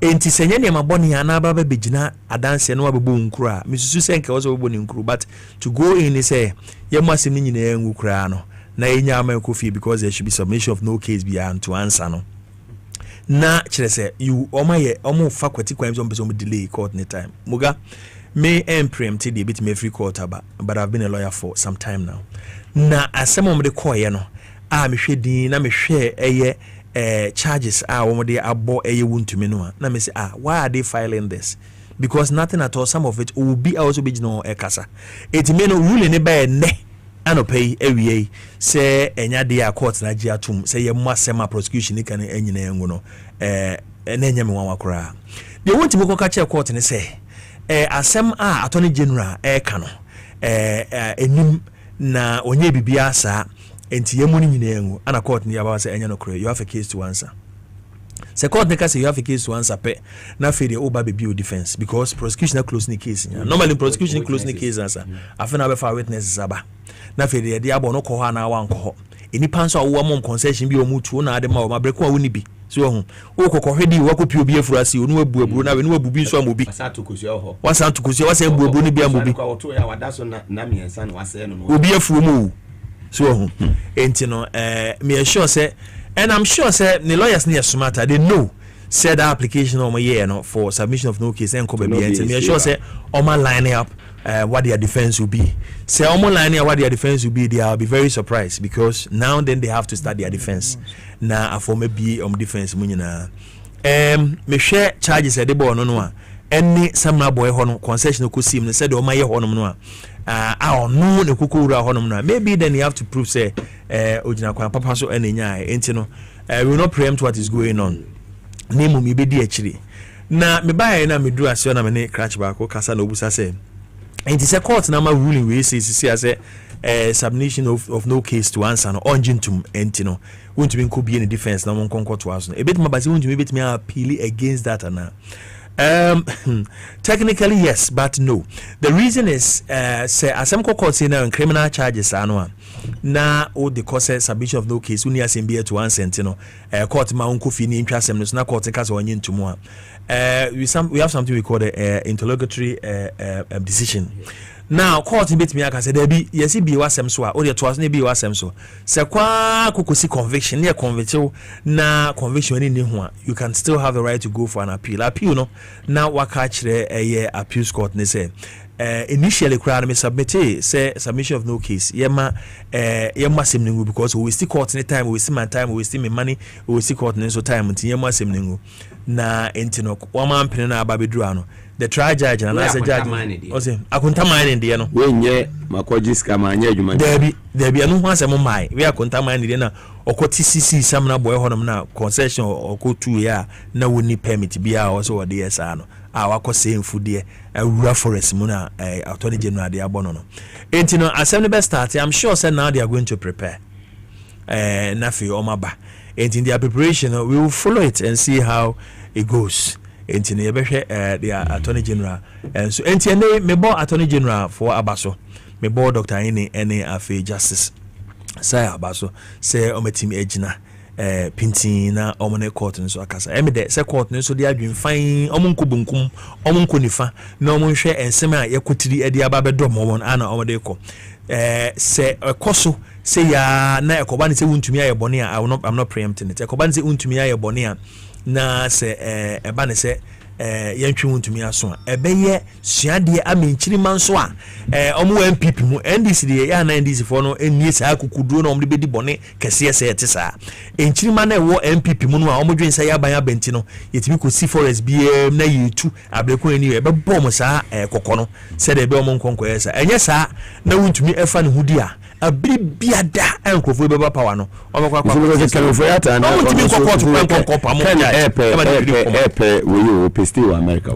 se me beka wa hadeda Mugabe Maase me beka wa hanum de say he is trying every means possible ohwe move no me yen from the beginning no eye template to omo plan ni nyina in law no say o call file bibia and answer o court bia we have something we call tactics. Say whether in employment law and I say law BTB and this in case in immigration law also set up stage in because so it works like the UK system. It works like the UK system. Oh, okay. It works like the UK system, but there are little variations, but it's not too vast variations. No. And you know, they almost let me catch the one. So almost setting up from the beginning. Say on person beba. The first time catch say can you follow 10 peso beba da. So and I don't know why on peso beba. I don't know why on peso beba. Say what entering wo. Into us FM say an application from my say on peso what permanently.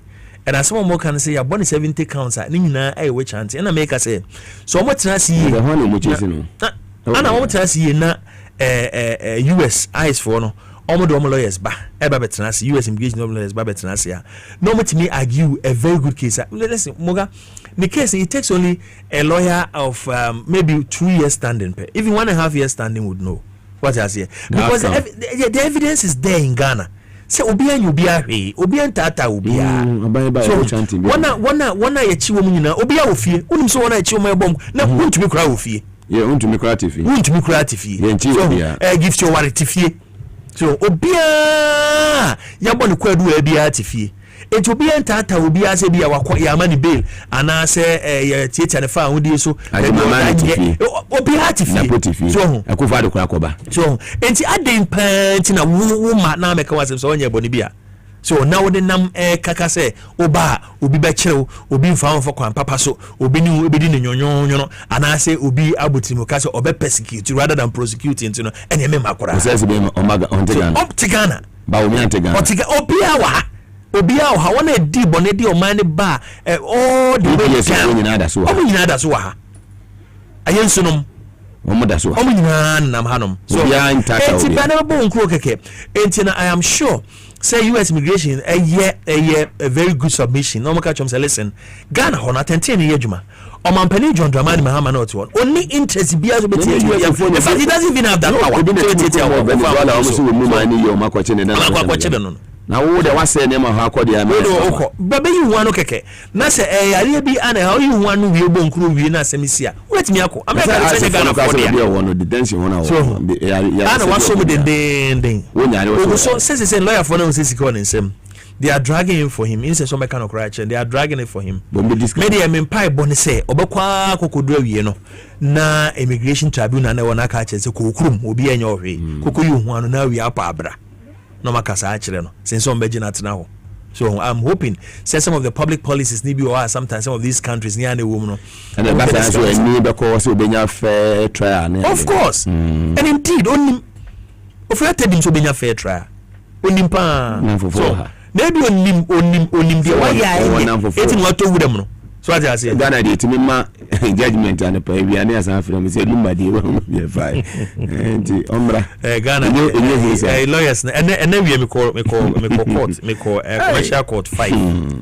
commercial court 5 that why dey jenes ayo Ghana nyina na say edhwe ni ho on van ho ni a Ghana Ghana Santa me catch me now for lawyers the ones I pity them a lot because oko court kwa no mo aso no mo advocacy na omo ayom submission as a hun show mu judge ti akonwam aye nyina officers of the court be hu na nipa sa me ti show mu dim say how are you able to practice UK they don't do no judge what is me ya the brand eduma emra ne wo yeah exactly judge what is me it's your court yes the law is the law also didn't need also didn't need mama because both of us we have no dog in the race maybe client now why born I'm so anya born na be defending no from rani branches why born in fact what bua kura we no kura no they all say there are sentencing guidelines you can't kasa nipa no nwe and also be jina me court wan kasa and be jina court wa pocket is ano dey kasa wa bobo na sum wa ye arrest enti me be kan wo debi you can't and just bet me appeal against even just the sentencing court because we kasa ti o me na ma san afre oni ajelu so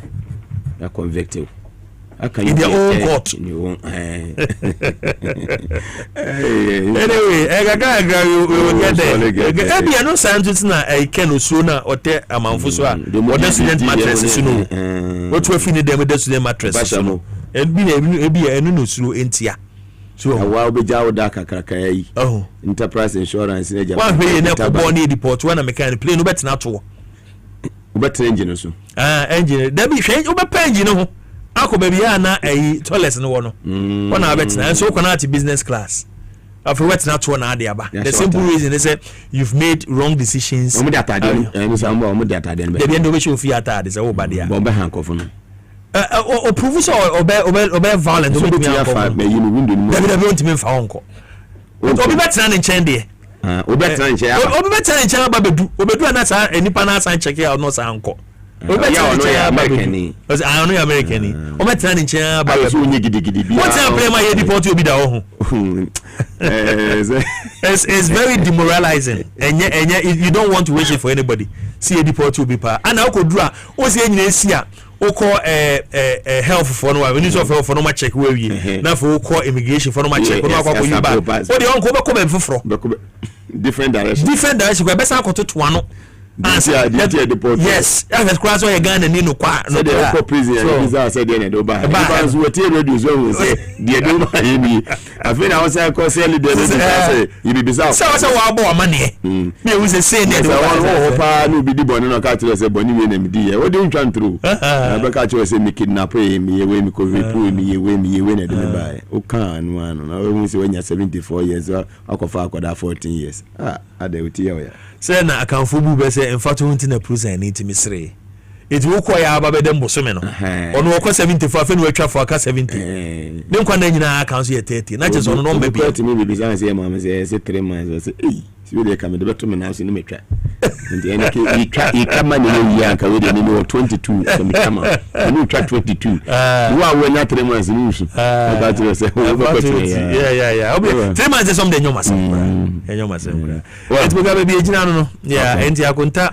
mine dey ni be di akire ibedi eche menya ne tie se ase ejana na nsen no attorney general no ejana ye bomu no am say amanfo eshikiwe na ma awon so keka no ho attorney general is always on point except that in communication no press conference no doso no it's important okay it's important Boga is very important when the public know the kwa the public are not shocked. Okay. So what I say, anybody be ko hoba yenko. So what I say, and they have the media on their side. I was the press conference there excellent. Me dey doing excellent.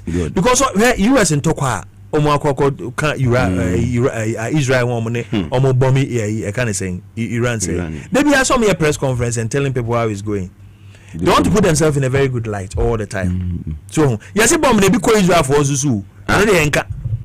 So they want to put themselves right, and all the time the people know, because public policy is always important. And then make us say me buy me say uboma na your appointees ni bi near the obo mokoko. It's Scar Arrow aircraft. Sir, a private one, definitely. And yet it's a military, yeah, definitely. Oh, it's very sad. Oh, Timogana, they may come out, they may kind of say, so share a public policy, a public, share BBR and in the right direction. Say, Ube take your public position. They be a catch for there are certain things you shouldn't do again. So there are certain things you shouldn't do again, or you cannot do again, because studio. Ebia na Dr. Usiwi o took on from the business class that. Ebia sa bro for business class why any video ka be short video be na for the memories not the attorney status kama. The now for one so ni status nko na so number ne be hu. But ebia abro baba ye a leader and answer ye de ne be da free zones and pepe ebia sa na man ko onye biem. The simple reason is say ebia no obi ehu no obi ante ase enso ebia na oye na ade kura de daada e dey be I tell people say na no obi dey asem bi breme and it's in connection with one of the government institutions abroad UK ana no e work ho ana also grievances we resign there or grievance also the two no ana government institution UK no o ma traba the grievance ni nyina say o ma ginema no bebre atum. The guy has a point very much. I know the brain is a meet me ayamano. And I'm catching the mintiminye. You see, for the simple reason mintiminye say any power point na ko any power no minina at the end of the day no baba witnesses no. These are people I belong to the same political party with. These are people I know. It mintiminye. It's a simple reason say I'll be conflicted. And so this is me losing money. And in fact, nothing even stops me. Case na many panel. I sit here, I'm losing about 17,000. Even if I decide, pounds. Even if I decide no fee, no more agree. See a best certain fan court. Now I'm man best 20,000 big cry. If it's 50-50 cry, I'm losing 10. So, but because me a member of the NDC, me executive member UK and Ireland, there are certain things I cannot do. It does not make a chance. Listen, I will mean to me, but I cannot. My professional ethics will not say menye. You can still do it, but lawyers out there, but mean to me. So, and Penin says, "Say the Javani di aswau." And you peninsula na eya. So, because never be brave or no want to me. So, me no be Ohana face. Debi don't to me be saying to me. I dey be as me catch row. Many a plans, but we are not doing na. Say on no better than impute me do on mobile. Say be any attorney de kofi semis because obi no go catch speaker say ya so timi de no ya na de criteria bibia so ba me ko expose pa so timi so maybe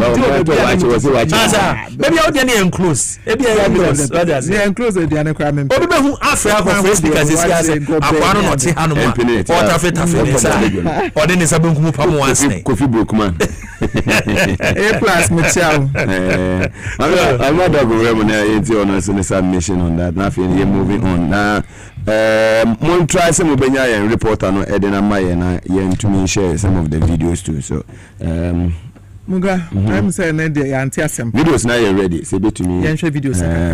Ralph ni team no madaro mo me hwe baby a the SC Waterma community one no Askai helicopter quarter former nipa mienu wo mu de adwere be o ma she yeah is it Sky Arrow right okay Sky Arrow yenti ehwe de koso the time na she helicopter time said he had dino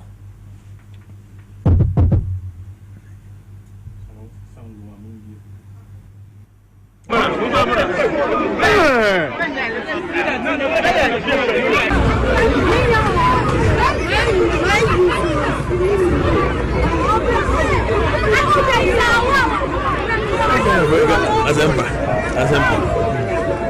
Eu conheço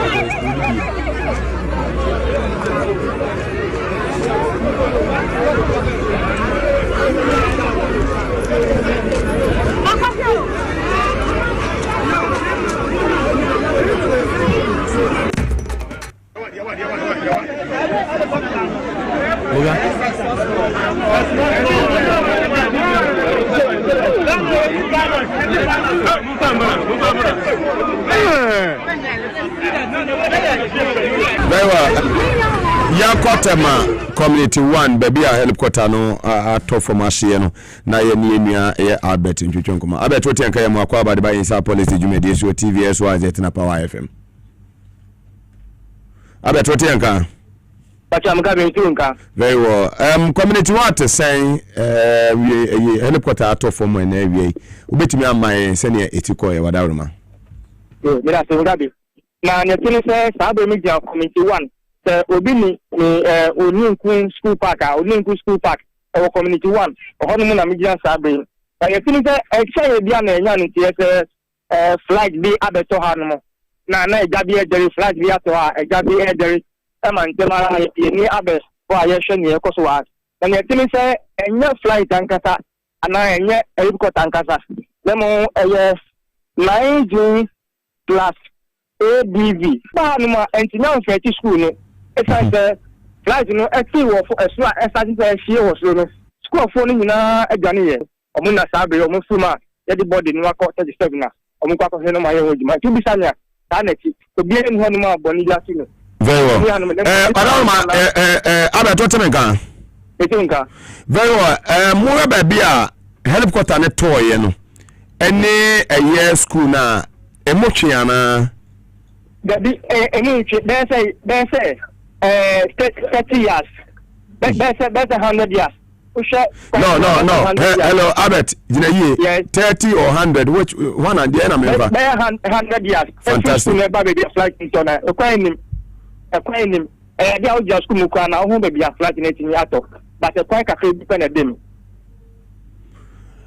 Mubura hono saying a man for no can amungu say BBC ana said okaso mo teacher for no school for no free area hone ade no omu say bibi e wi ma eba for man na kan ye tell say amudi kan ho say na eja wo so air flight na eja to mu na air peso ansa na eba be bo form nti ma omu nsa na amudi kan say omu bo mo do mu fe agwa form ma be school for no free classroom na mo nti omu ti yi a school for nyina free classroom obi e ho ntinya nka enti omu di kan ho se eja to mu so ansa na eba be hwe form enti sa pepe le che helicopter na ye for dia watumi yes ari remu no udu eyesin ho no ami anwo se bi e company we ana ne fia na ekọ he ena nipa wo mu no ye hefo sabe am no ka se telefon e wa ha hwehwemu egosu e koso omu che se ye mo be kakra bi omu di aka no ebe mayen telefon gosu wa ha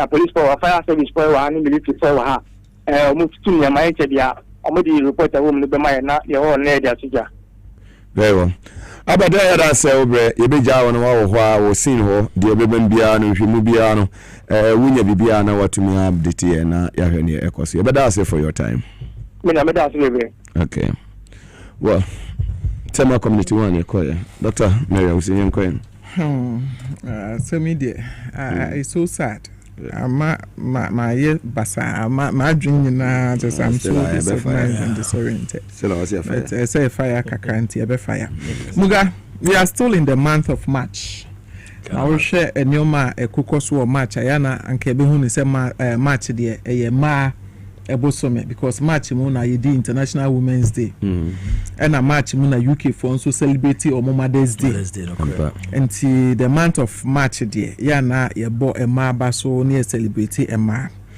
na mebebo ye maame ye first lady Her Excellency Lodina Mahama Abaso and says we be sure even in opposition juma dia na maame de ne foundation edi ehun hia se ye be magana for ehun na ye nyina ye kwekoto dwuma ya kan pipe because ye hia first ladies a etisei e magana omu wa badaye na omu wotima na womaye wo madwen se omu position yakopon de ama wo mo no omu de beboa oman a omu kronom eda no no mabo omu kronom achi type no de aye na nyese omu ba bebubu nkofo dan agu anombe se nkofo agya pade because of abe princess sending nkofo abe kokunyo ma ho because ni kunu e vice president and now kunu ye president ye hu be pain ye hu be pain media me hwe ni ma papa Her Excellency Lodina Dramani Mahama na abebia akwanya bia menya no me de na me bona bas because weekend ya no wo enyema Echo commission ne maternity ward. Na say I know some crash. Any man will not have for.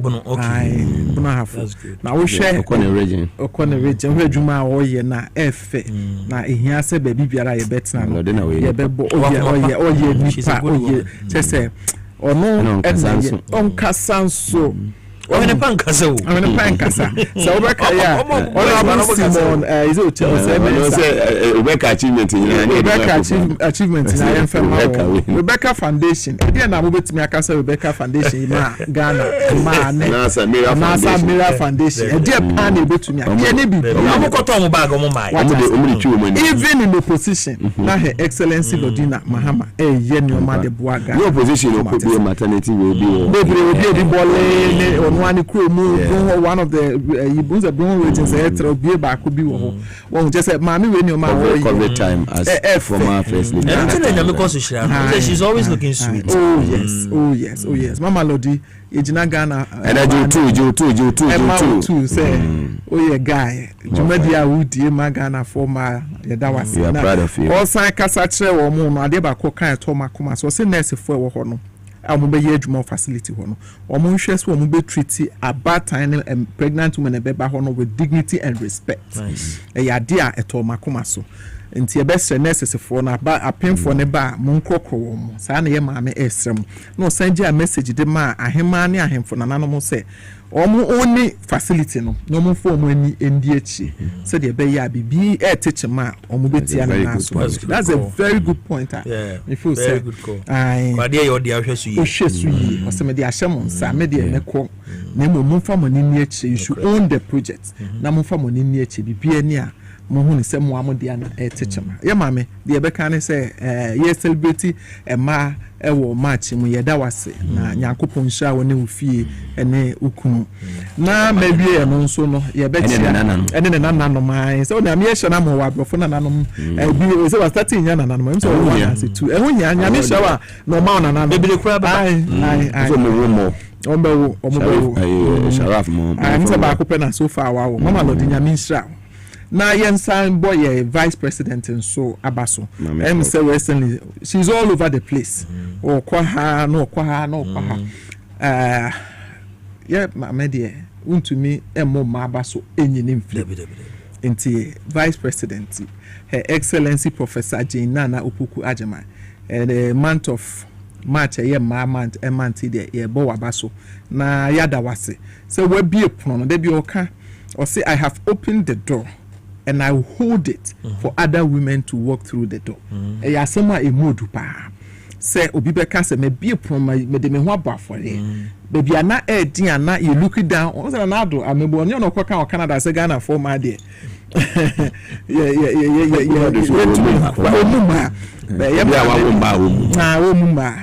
Oh, said the man who ye no ntino no.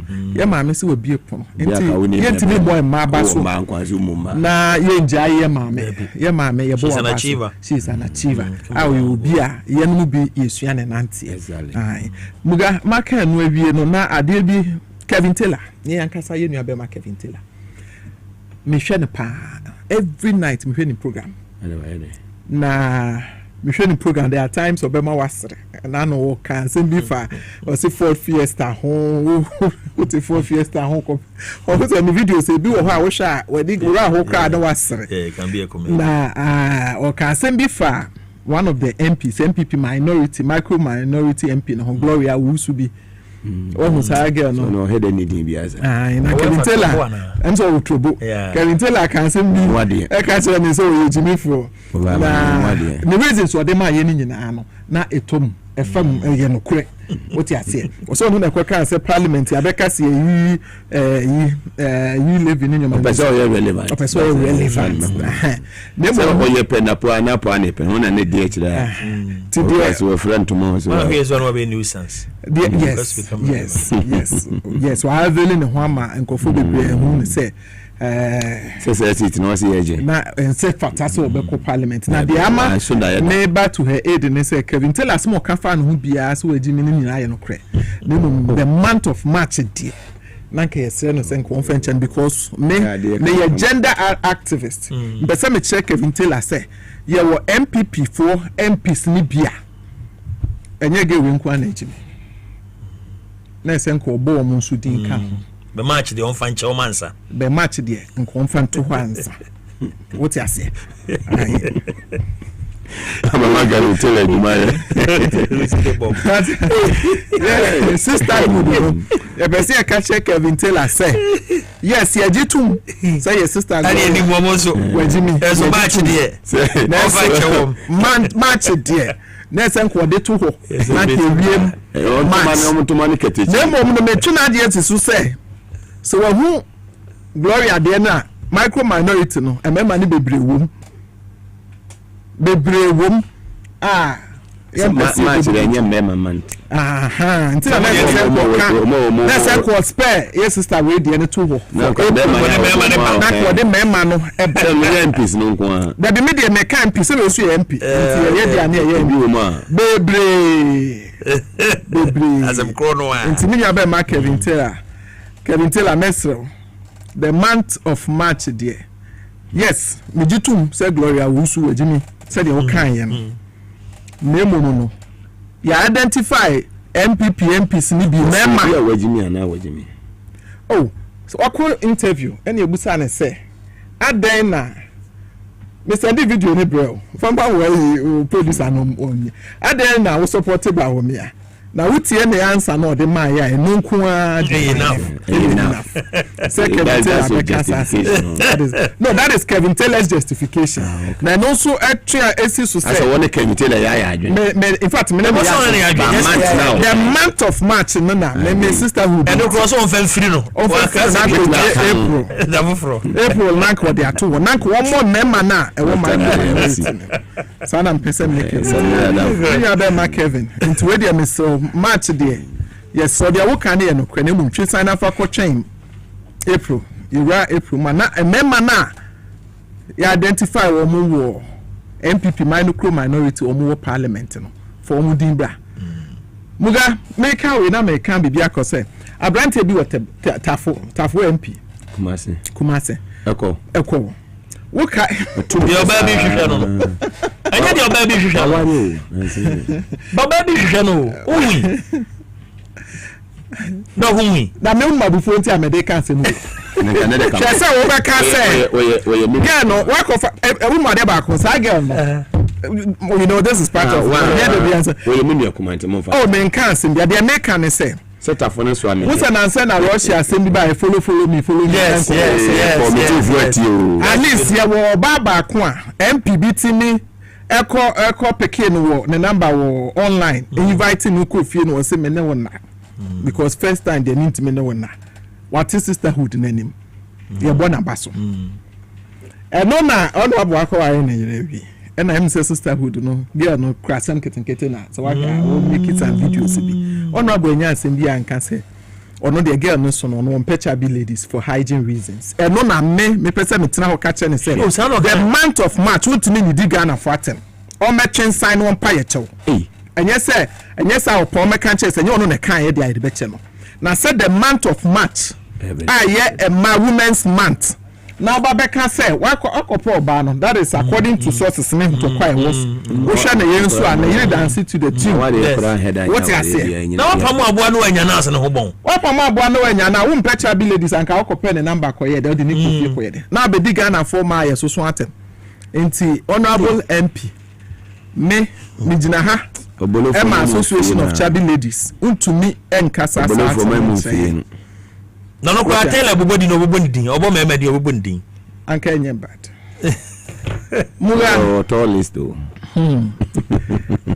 muga am say bra chere wuntumi asem na se exactly na o cheche mu no do ye lawyer nti wa chere mu amatie fo atene nyina o ye lawyer or practice o United Ghana lawyer hi nti se ne o cheche mu na say atof at etifo asuma ma obi ati ase national man na nka de we nso se nka court gituma nka beye me nwanwa yi so ka be mo pa se court gituma nka beye me nwanwa yi court ayade de di kan je mensa asem beto ho ye bu anto ye me personally me bu anto nenso eja court say say dey any di tum into we no omo file no say unma dey want to me lawyer so ye me former MP me kro and dey happy me na contest and they appear could be am so unmo humble sir honorable and the child oh yeah no Bobby question very mature yes okay okay honorable and the appear child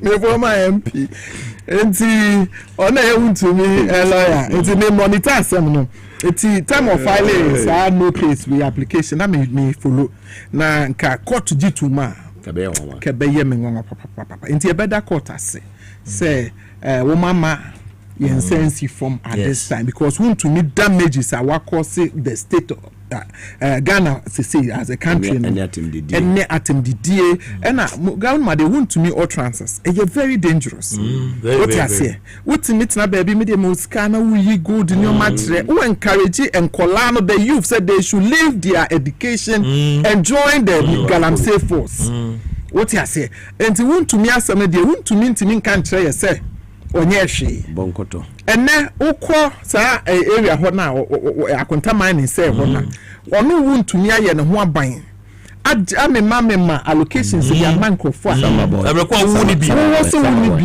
awo mo mine what you say and yenhwe ya na MPP for that times eba ya no pese o mo compare wo mo to NDC when it comes to policies around Galamsey yem fashion kan se ne kan se robotom to aba yem ko hwe nsu ani because during another time MPP time anaba umi abonichido nkofo CSOs bebre ekọ normal sensuo ni bi CCTV so e bi the other so sisi wo yen kohwe ensuo no eni enne NDC ba ban mu intimidate muga se court I say want to me wo case inti onfa ne witnesses na yendi asem na me imagine Ghana fo nyina na mu aka che court say yeda na se that is very right and amuga asem ba ko a ehia se e beka ho asem honorable Freddie Blay ayache na wie so me design bill na on them me say na to me na nkofo bi de to wo nsem we former chairman we Freddie Blay it's becoming one too many want to mean yes sir what to mean yes sir Freddie Blay na ka china no pa sa che foforo want to mean ever to mean seven and yes sir dey we na me nim de ntia ya na MPP4 feel so entitled say there are certain things they can do and go scot free yan hwe de Samira Baumia ne Baumia a time omo ye developer say obi kura na say document papa mo se change na me nia be ma se wo pe enti meje omo ko to so omo ni document documents bia no no vent akashi no wo ama papa yi ko wo ma say ma me papa ne kan ya me we hu ye won say asem bi wo bible mu ana akrafo bi e wo ma ba ko de hu ye e na ba ko ne kan say ne de na hu no wo mukunu em say ken ne kan say okay yenchomu ba ko say ane ba ko say de bi no the okan say ane no ba na ewu e na ko be fa we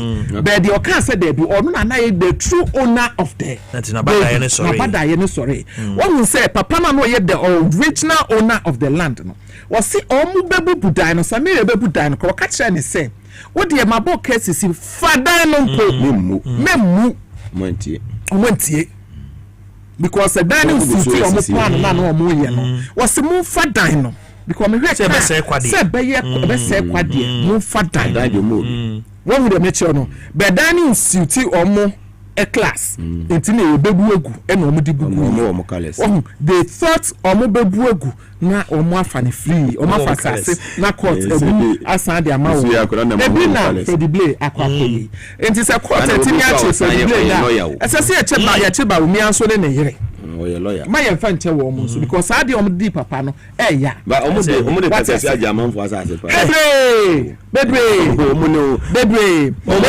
omo to asem judge to asem so omo tumi change judge me UPS wo hu me wo opposition time na ye wo campaign time na boy bi afre me papa bi ya bodam papa no minim se wo wukura not US na say na da UPS enchen ho animu ho ba me say omo di soldier fo gu ho ko building bi a omo no adwuma ko shi dana najo almost sit down 24 hours a day and adwuma mu so papa ne ko ho wo de court ko wo kura ne land title chess almost say yes 6 years ni magic by force o magic papa na fena so wo ya but minim say what ya simple no kasa gbe ni sia no mu sit down abrewa wo when the court ntimi mechi wo mo we call police station Legon police station for say ye to me ma wo free soldier for wo mo say ye dey ntimi nko ho wo ko fa langa ko be soldier for na dey first no under you no ye becho what you say that was then MPP time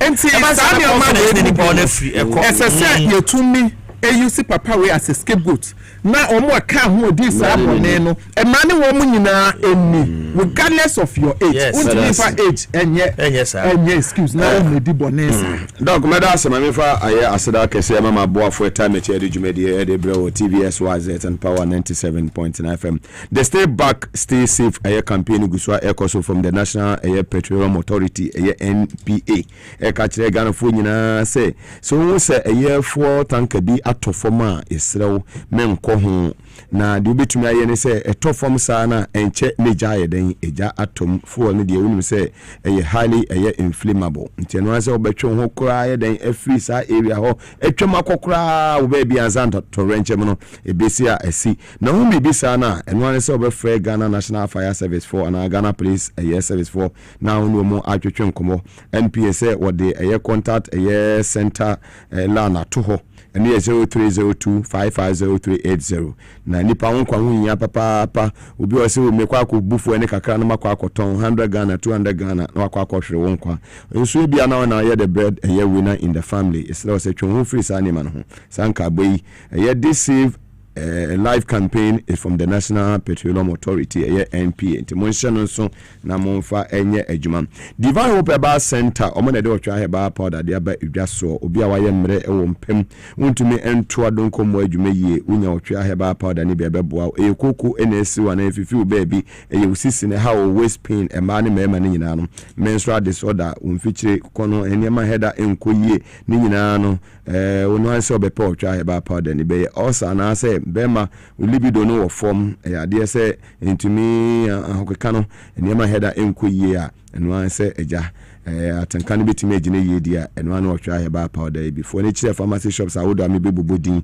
wo tamale a PK gumbila na nabo ache ba wotema keep coach for money chire eyebo ache ansa House of Drugs wa shama kapeba ewo sunwane ana Gapson pharmacy ewo eye kuforidia fe otwafo wo 0550639037 0550639037 ofra yebeje so Safari Valley Eco Resort yewo eye dewo in the Eastern region about wildlife experience obia jiatumi say ye number 1 na wodu ye na so your environment oni ye serene ya wo de odofo ko ho na se busua o maba holidays Easter ebe na wo buki bibia kama na ne odofo ana ne busua makọ makọjimani nipa nso odi life is too short okona so akọjuju ho kakra ye wo gym ho sanso ane wo swimming pool bibia kama ewo ha okọ ni beji ye papa ni ane ne kama several local and continental dishes na udru ho na ede otra electric cars num na ede okọ yede wato yen forest num bibia ni hu se emwai antelopes ba any zebra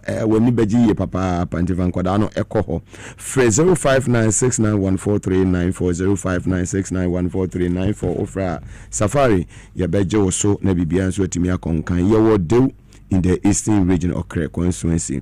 As natural mineral water in Suni Yania Yinsu X Papa simply natural for nature in a Jumama or 37 at BBC Street, the heart of Accra Osu. Oba do be our Pibiano Sabekan, Melcom shall be our big remuno on Sabi to me Aka in Subi, Oba and first gate and answer or bushy shop or now Ubu Remunsu do be our Pibiano Benyabianum now to a coffin so Benyabiato. Oba SYZ how refugee man so a year Robert, a sorry about ewo ho oba obetumi aboa mansa kan bi upi aton akwana se wo to ba ko mienu miensa owu ma onsa betumi aka fre now ni penifo chochon ko 0596273546 0596273546 ofra ye beje oso Victory Garlic Mesa ote Dr. Mwako enka eno ebo ye papa eboa esese ni pedua no boost immune system no esan ema blood circulation mojet midi ni pedua no mafrusa na ye papa ema ni pedua nipadua ni gina na so bi wa sa anansi achemi anansi ntimi nchewo ni nyina che se moja ntimi ni nipadua no mafusa na yi a na obenya sa eye atenka no to pharmacy shop ana say herbal shop ben wo bubura hwe na kope victory garlic misani bi neto na onoma ebeboa wo fe Dr. Mwakon 0242545633 0242545633 ofra ye beje so Medimosis Clinic and Herbal Center na FU mu na den live cat capsule said ya bedwa so Dr. Medimosis the champion man himself nindo die papa na also obese wonya ya resanso a obetimi de wani ache na so ye ho otumi aboa me bibia nso otumi akonkan Dr. Semen kan che say live cat capsules no eboa esinsi nipadua wo eye no niye obre bo no liver no so no emma ejuma liver no eye no ebo ho ban ma etumi ma liver no ye ejuma obre bo no tumi ye ejuma wo se eye esa aboa improve digestion ma nipadua no so da bia no se wuluku fresh na che se utumi se wo ye ejuma den na so ahode ni gina na so da bia eye live cat capsules na wo se ope enom fe Dr. Medimosis on 0244 068447 0244 068447 offer ye bejo so Power Specialist about hospital yana free yema me edu ya se men kanche hepatitis A B C D ana yi binetete o fatty liver sciatica prostate na hawo ana se wonu mpeni be bi na atechema ulcer compo na esi minima na fibroid minua ba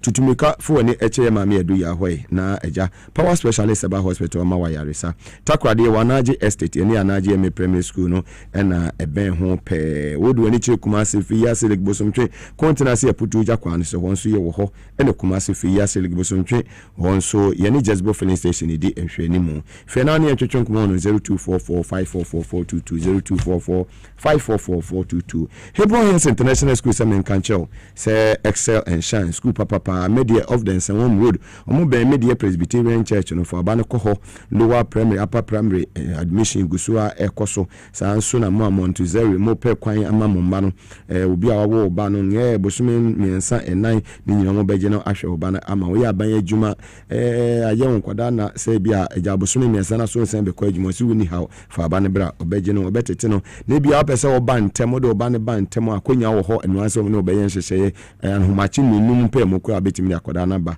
na omaje no enwemre so tem bia be pon adwuma nhyehyeye wonu betena se na makasa wana chechefo no omo experience papa omo nkwada no so ho abotere nkwada ni nimade ya oduru eye Western school I am grade A na che say otimi say school ya GS for because I am school ni grade A na che say enkwada no o ma disu and standard no eye kama atifo ni kire ho Herbal International School say Excel and shine you mako nya dawo mata kire ene edi dwumedie ede ebro abonu numa pa ho semaduasa akasemaduasa na abonu si anhye no so say enedwo dai no si akire ni akofa nyimbre no si akase ebo na ye de abro sanso ene bono wotwe a yenua eye Emmanuel Wilson politics and beyond on so the ohobiano ebebro at exactly 8 p.m. on TV SY sets well eja ya baby say yet it is president was some na interior minister say ombra na security recruitment won sensem no abane ya aja dimbone ye ho kwase ho a mofa no bofu awofo no so o mabamobu mama ebo adwuma hu nsem no minim na se me mantem ho ase me na me bese me de manokura betum so because me mantem ho no o hwe eye emabu na wo ho no ma de bia me soye no na ebia ba me nchen omo me number no omo sende eye omo recruitment no awo ye ni nyina na e portal bi a travel a say travel nyina baby a travel ko nyina na surprisingly enipa more than 30 aba be hume and I say o ma send your recruitment year brem no a good number of them will qualify and so no see or every stage be I won't say I take it green sometimes the final stage and it goes like say yeah I don't know why it's going that way, but the grand I suspect the spaces President Wakasa about this. So me catch you say you try hani yakasa President yeden uti. Of course. 4 minutes ago. 4 minutes ago. Was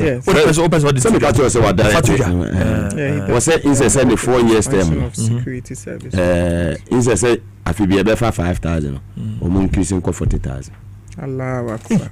So the half. Nti say 20,000, 5,000 na omo for this year. Omo for 5,000 year then. Nti say be 20 no of 5. Yes.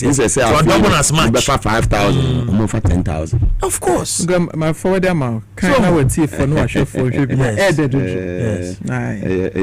Ona omo dia to so. Omo dia to so no ntino. Oh, very good. President Mahama. That's ntino mo adwuma.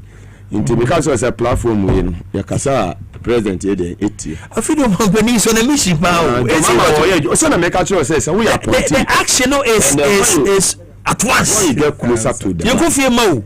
When you get closer to your mama, when you say anyway, ama grassroots now, ama buofu ani awofu ni na. Obi akoma beto. Metina na ka say afi na anya wafia. Nesi ebe ye den, ebe wafia na your mama na minimum no no. Enya dey so be disappointed yen nkofo. When you friend say leader. That is very, very good. Very encouraging. 4 minutes ago. Yes. 4 minutes ago. Yes. And the panel say it's only so much can go through, and also we have to manage the expectations. So it's only so 100%. Ghana Hana Council of State for Becca say appear he knows a card-bearing member of NPP Afan Juma or Yisi, one of the commissioners. Say emotion was almost again. Mogameno ya 100%. Na meno ya what South London. Na yen to buy the Ghana for shop for abrekwa India for the yefu. What you say? Send a Ghana for no but na India for ton for buy ntimi Ghana for adwumasa. Enti I can understand. Say nipa ni die echi obi okobo ochobo e bia wo region okobo ochobo no. So obi okobo ochobo e bia no e wo region okobo ochobo. As that reason so the Excellency John Dramani Bahama obema na abem very good. I be na you winning. Maybe I be there with the root Bahama. Yeah, we too much. That's very good. Ya bana baso. Ya be shano. We do more protocol be me nya slot. Protocol na oda so gina so. Oh, of course. So protocol here the more. Yes. It Moga said na me ka no. Enipa no be room, but I think say it is too much people looking for small space. Mehu bakoba bibiri na me demand me yonku bi echimo kokana sembi wo court bu alata na me hu adwuma ba ko advertise one space and enipa I think 52,000 and apply for the same space.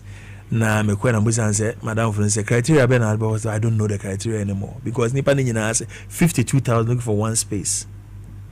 You know, and I'm resenting they hadn't one restricting. I was restricting so much now you don't get all this, but it took days and days and days. And you know, you're managing and but it's 10,000 maybe and security. It's 24 hour economy no be you. But you so we need okay security we need them. We need them. Tia ban we bet met you on kan kwa na former is in order because we need them. The ratio is we need them because me honu say o fro be pon we kokodru a ba benya checkpoint a odru so on ma wonya biem opa mensa wonum kra wonya biem na fi hoso na boys ekwo chire we kropon na mo ba na cars o mo ka otim so ma no nom nema emirika na kwe chese who kra na so park because om the bebo mu sisi a but mean say police for ho na nkomo ko patrol ne ade a who police cars was so blue lighter Mika kra na akwa oni beba ho so ama se Mika no kra no transport minister enjoy show no enjoy show no okay news minister ono abokwa me agboja ono so oni ni aid Mr Frank omunso on the same me landina friend Mr Kwame agboja nya mention no anya okese we no utim amu Mugabe Maase me MC su tie me MC tie me honorable John Johnny Vance Kumoji akwapem no adwuma obo pa Mugabe akwapem no be adwuma obo so wo fi kwa me no akwatra akwapem no yes yeah one from my minimum gente opewo Ah, me Mugabe. So I dey say I want more soon. Ana me mpe uru. Ana me be say ana mpe. Good pa.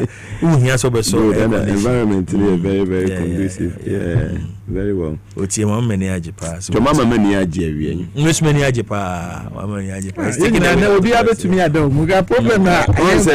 Some ba na kan wa. Meka na maka na makumetu anamo na makasa ade we man hwe ni ye be affect yen won say me show video bi ya MPP for na ma omo sere amanfo say omo ntwiro mu jinso bi anfi o omo say me pesi beduru say obe free grassroots for say monko ye adwuma ene ho na be de bi say power be kan say o say hu say dey keep power no people change too much and I mean say na power be kan say o say hu say dey keep power no so na we say penifo bi te say Dr. Kalisu sumu ko omo hu message ana o ko okura na wa mfa kura na obe try so obe return ono obe jelo zebra wo so ya homache kura na wo reply messages ni onkofo bi ho a wo fro ma obe fra no send ni message ni so a wo de ma no nye se wo copy bibia free no de so free ni pa na wo se memfa because who need position se me se mo kwa mo beba ono obi nam campaign moto nse di e obo ba kum and the one wa be appointment asem to ni pe no attest o he Mrs. wo ha ansa no bi fi na chi nyina aye ayema minim de hoye I hope you are now you busy so minim ni ko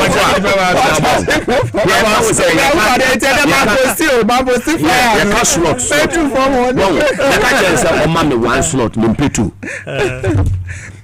nipa no so a me ye ade na ma no we ye national asset ya je say we ye boni di organ ha obi enim ne yere me kan ya no ka je say manembra ampala sa agora na metiwe na mepe slot be 3 e wo police service ma Mugabe o ma me any pen yan so qualified ya me ma qualify o monye so mo qualify fire o ma me immigration o ma me aden obi obobo chobo ebia woni region o wa yesu me pen ko o ko oni me ko e wo hu manager no na san ko fo no wo hefa true abi ya kwafo no grassroots ni enya niema won say we president we BBC ya na grassroots wa mo makoma ye de ato mo ye me de opposition de nyankoi no one na ready to opposition e do baby e bebubo din am ye san ko fo ni nyina pie of course say be amamon beti makona nim enya enye president na ya ade and we ya wodi abai ati yenim ama esu amanfo esu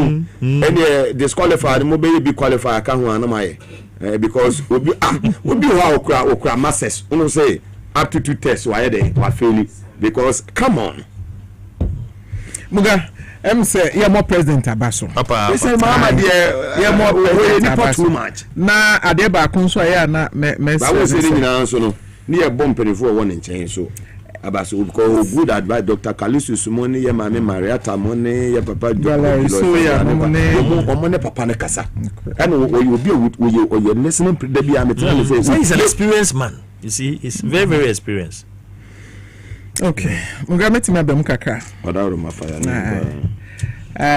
me hu president letter ama me ni age papa ahaya na no ye interviewer ninya asemoka chobo asemoka masem ahaya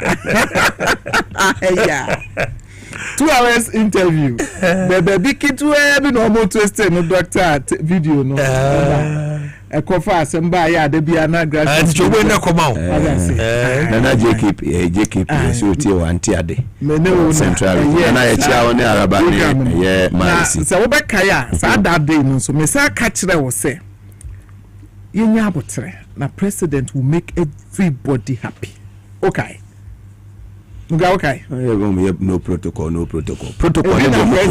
whatever enti the yebeka no say that president as say what ye yesu frɛ we am say ma breaking news for France na the American say muga grassroots for no to mama be ma o express o mo anger but we see wa untumi express o anger because they say we dey bia nkofo wo mugidie ni abrɛw applications be say madam hemaye na wonu say nipa we wo boa party adwuma pa wo qualify o deserve it to be recruited now they akọ na yamfa asem wo be kirem say you go explain tire what you say enti the American say his excellency wayadie na ade kakra ekoso a me pese me ka ho asem MPP for us omo nse dey who scandal be awo. So they are manufacturing. So they want to manufacture a scandal for John Mahama. Ubeshe na omo de ababontin say ye refund recruitment scanner omo am pass no. Ye refund mo. Me no na mpese mbusa MPP for time ne say. Omo time immigration service omo enko for 84,000 recruit etua apply. A omo tua sika. Omo for nipa 500. Omo refund 500. Yes. 1,000 kra. 1,000 kra. Omo sunya Ghana fo nkola sunya omo refund sika ne de baya na. Yet Ghana how much be that? Into that sense of entitlement now omo some micro minority fian at parliament no.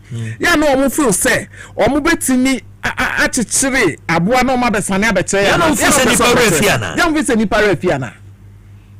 What you say? Na now do abreso. Na ye fa nipa kra wonte. Ye fa nipa kra we Ghana ni a wonte. Wo mo afọ omo krofo wie no. No ma ba bebie mu say o ye be fa nipa. Na Ghana for nkola akoto forms akosa lie akwa apply etu sika enfobia no magi sika no nyina no mo de ahye omo botom.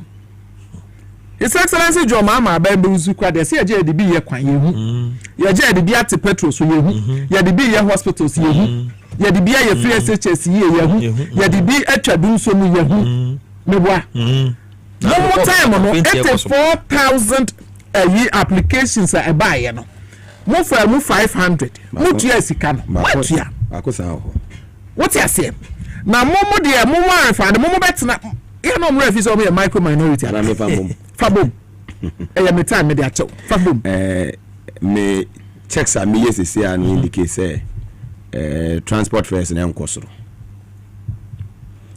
na ya no free so makwa akoshe kuntrance ase niema na ya be de say problem na ho say na temporary for prices and mesan yeden mesan dropping na taxes ya did that for so ni ade nyina na man panyini e de ni nan esi form se mo nhwe na boni ni nyina se de be ya ye betu ni for be ho be yeden I manage prices and it's say the position I do just about MPP say mo guys yeah why the person go MPP come on what for now that's kasa woti that mean say the person go MPP ana o MPP ni dey MPP make man not for now say party the person go so the mission mo be ya me ni umienu ali so dey kwa mo tina go no position na ko mo tina sa e say je mo person go MPP how dey catch e ni ehu e say no ma je mo ye o na mo twe dey obi entry say wo ma dwen ne say afrotu ase your mu general secretary o say educate akra ba ombeje no mo transport minister no so abaso wa boy good man there like I said MPP for person omo manufacture scandal they ma GM number but upon this you careful emfa no money MPP for bia di no munya say me maka I will start mentioning names kofo no matoto properties no omo hase tonton ma yenkofo ni bi omo careful ekoba ne sa nipa krokra di boni bi na woni ma won't mean that you muga one dey compromise and appointees need to do na youngsters omo future e bi ma be president no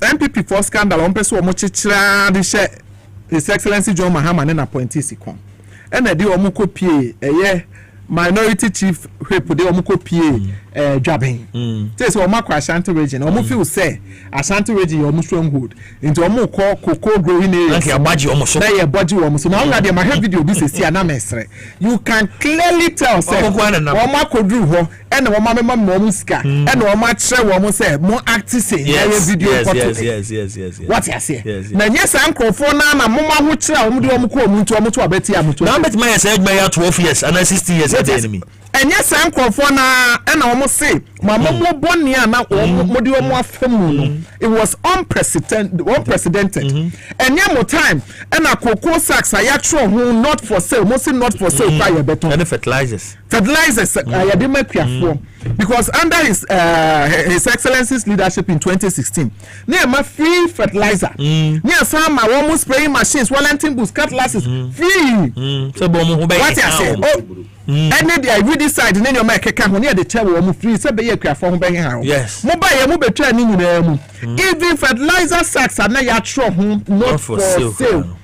Baby, I want to cry. I want to see where they are trying not for say buy the my free cry. Yenton. Almost the fertilizer ni go home man say. Enti most are buying body way a bro as far as best we did for about 4 inclusive 4 party way. Na mo timi echo omo koko akuafo no enfom. Na mo kojina ho said they are mu be sympathizing with them. Since when? I feel opposition be mu adwum. And I feel opposition be money. We are sure say nipa na badwen say na wo hwe acting na wo me na adwabe hene na no to say bo aka chom say wa ka asem ni nyina e be pa do bu wo no wo bu wo mo e be pa do bu wo what you say because that problem we a global problem every kosufo koko egu ho na apro etitale duane so abre say wo mu nya baby akwantwa nko na wo mu Ghana ha ya because ni Ghana dey say na ntekwa wo beko wo mu to wo koko bag the same koko bag na 1250 na Ghana ya mo 2500 double wo se mun tibi da na mo bosugeti because mun ni bibia mo beka fa his excellency John Mahama amamu mu na mesre na wo otuo serebo aka wo mu mpanins mpanyansa omo fam kwa dwedwemu no omo mra back to Accra omo sign faso bia ni so faso bia ni so omo trip na omo nam Ashanti region na omo so omo hiesia akoko na adwa ben hia koma sem papa wakasa mi nyina abi no e krachi ni wonya krachi anu ache what you say the omo here da bia beka me say we need a very strong responsible micro minority Igbo parliament the omo here no emboa na naka masem ntime de emeka achemu se muntumofo na mom embobo mo kete na mun free desperation they are desperation and I don't know why they are desperate it's so early what I say it's too early it's too early it's too early no. 1 year plan na mun go BBMI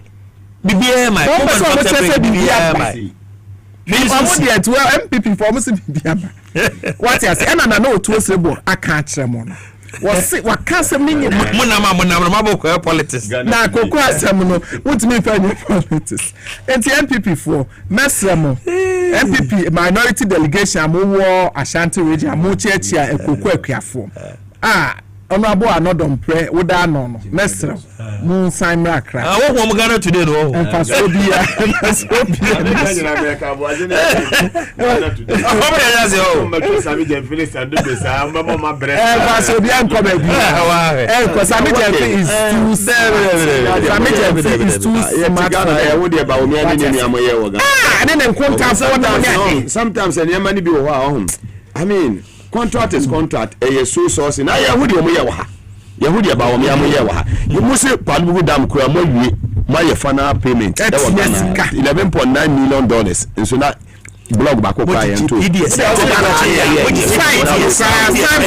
signboard is a treasure a hakra ya reserve for a dam kwa na bi ni ho wona mo de document ye je me de na isa ye me ahoho a ese Ashanti region ohene eye na wotu osirbu nya me ma ne nkwanso former council of state member mama what council ni nyina akuafo koko akuafo nya Ashanti region adodo na awo mama say MPP for yesem be kwa kofra na emomu no na mo fa koko sem no enkoye politics because baby edu no it goes beyond politics of course definitely politics yeah Bana ka se nyina wa ka se nyina enti e be se micro minority baby amakodru bia no mun sign ramochi na munyai concert no wo mutuetu sika ma koko farmers no kaka obi okwa hwe no tun se we onye koko debi 100 Ghana and 50 Ghana obi o ba wo hwe na nim pa se we onye koko farmer because koko farmers no omo tiasem na se omo branch executive ko omo ko so mo ko recruit wo no omukọ so mukuru mo ewo Asante baby enu machi bebree and almost all my registration no nipa kra ma the normal party na omo general secretary say I see educate akra be ka ho meje omo premi panti we ndc ni kwa muga ansana medema sembe wi ma menchi adofo bi a ehwe ye me sesa pia adwomo me chia wa wie na menchi me ho kani nso alaji da bia me ha wo hwe na otie wo nso da bia me chia me baba ko France friend Francis or Malcolm Spinters da bia wo hwe every Monday we be a Shadrack Wodoma and Derek Ojansa me chia munya me chia free zones empanifo ne jumayefo nyina moga DCB ewo Bia West your friend Matthew ano matise obadwuma papa nyame hira any staff ana onu omo teacher training ho ni nyina say omani aso and they are very happy say with me upgrading wa na fe Lawrence boachiwa mechia ono so sia e wosifi debiso very well na yenchia yenua open national every America aba bedru Ghana oba holidays na oba no ne maame ma Juliana afiye watoa na nanom ewasedo mofanto so emame nti bebi yenua open national wo bia ne abusua mo free America ene mo amwo Ghana ha abusua chese yankopon adoma na wotwe da no eda ya wade edi anim ya 19th March 2026 ewo fumaswa ho na omo ebedi ni na wotwe da no ewo ochikrom school park wa free anopa no sia kwesi enwumere no sia ti mo nhyɛ no so enua opo national amafo beka na chese oba Ashanti region sports presenters akukudan Asbog na o member ye ne na neko eba si akodi America mem oba holidays na abewa bi wato ne na so nti opo national nakopon ya adoma da ya wada enyina beba bejawo ewo fumasa na ajabewa 1 week no enyina ya boa na etumi edi afio adofo amosomo wo America memorable prince Osajukum ene Asbog members nyina sometime Jolaka ene bright kankan bodu team nyina mo amokumase ene mo amowo eyamo na nyina no ye ma obibia hyeden yenua opo national yenkoni na enye fefefe yede besi ana ya soso enyimre no sanka sebo na yede eba oba de no dom ye na se yetinkwama o kira ye bedi enkomo week ye mu forestry for mu di mu international day nti yenua ba ya for breaking news with Deputy Defense Minister Bojajanfi has confirmed that the small helicopter that crashed at Tema Community 1 killing 2 people does not belong to the Ghana Air Force. According to the minister, the aircraft involved in the crash is not part of Ghana's military fleet, clearing earlier speculation that it was a Ghana Armed Force helicopter. Oh my God. Very well. My good brother, Bojajanfi, greetings. Your friends here, and you know, Saka Sebo, and I had the air to us. Your mamma, mo, and it's here.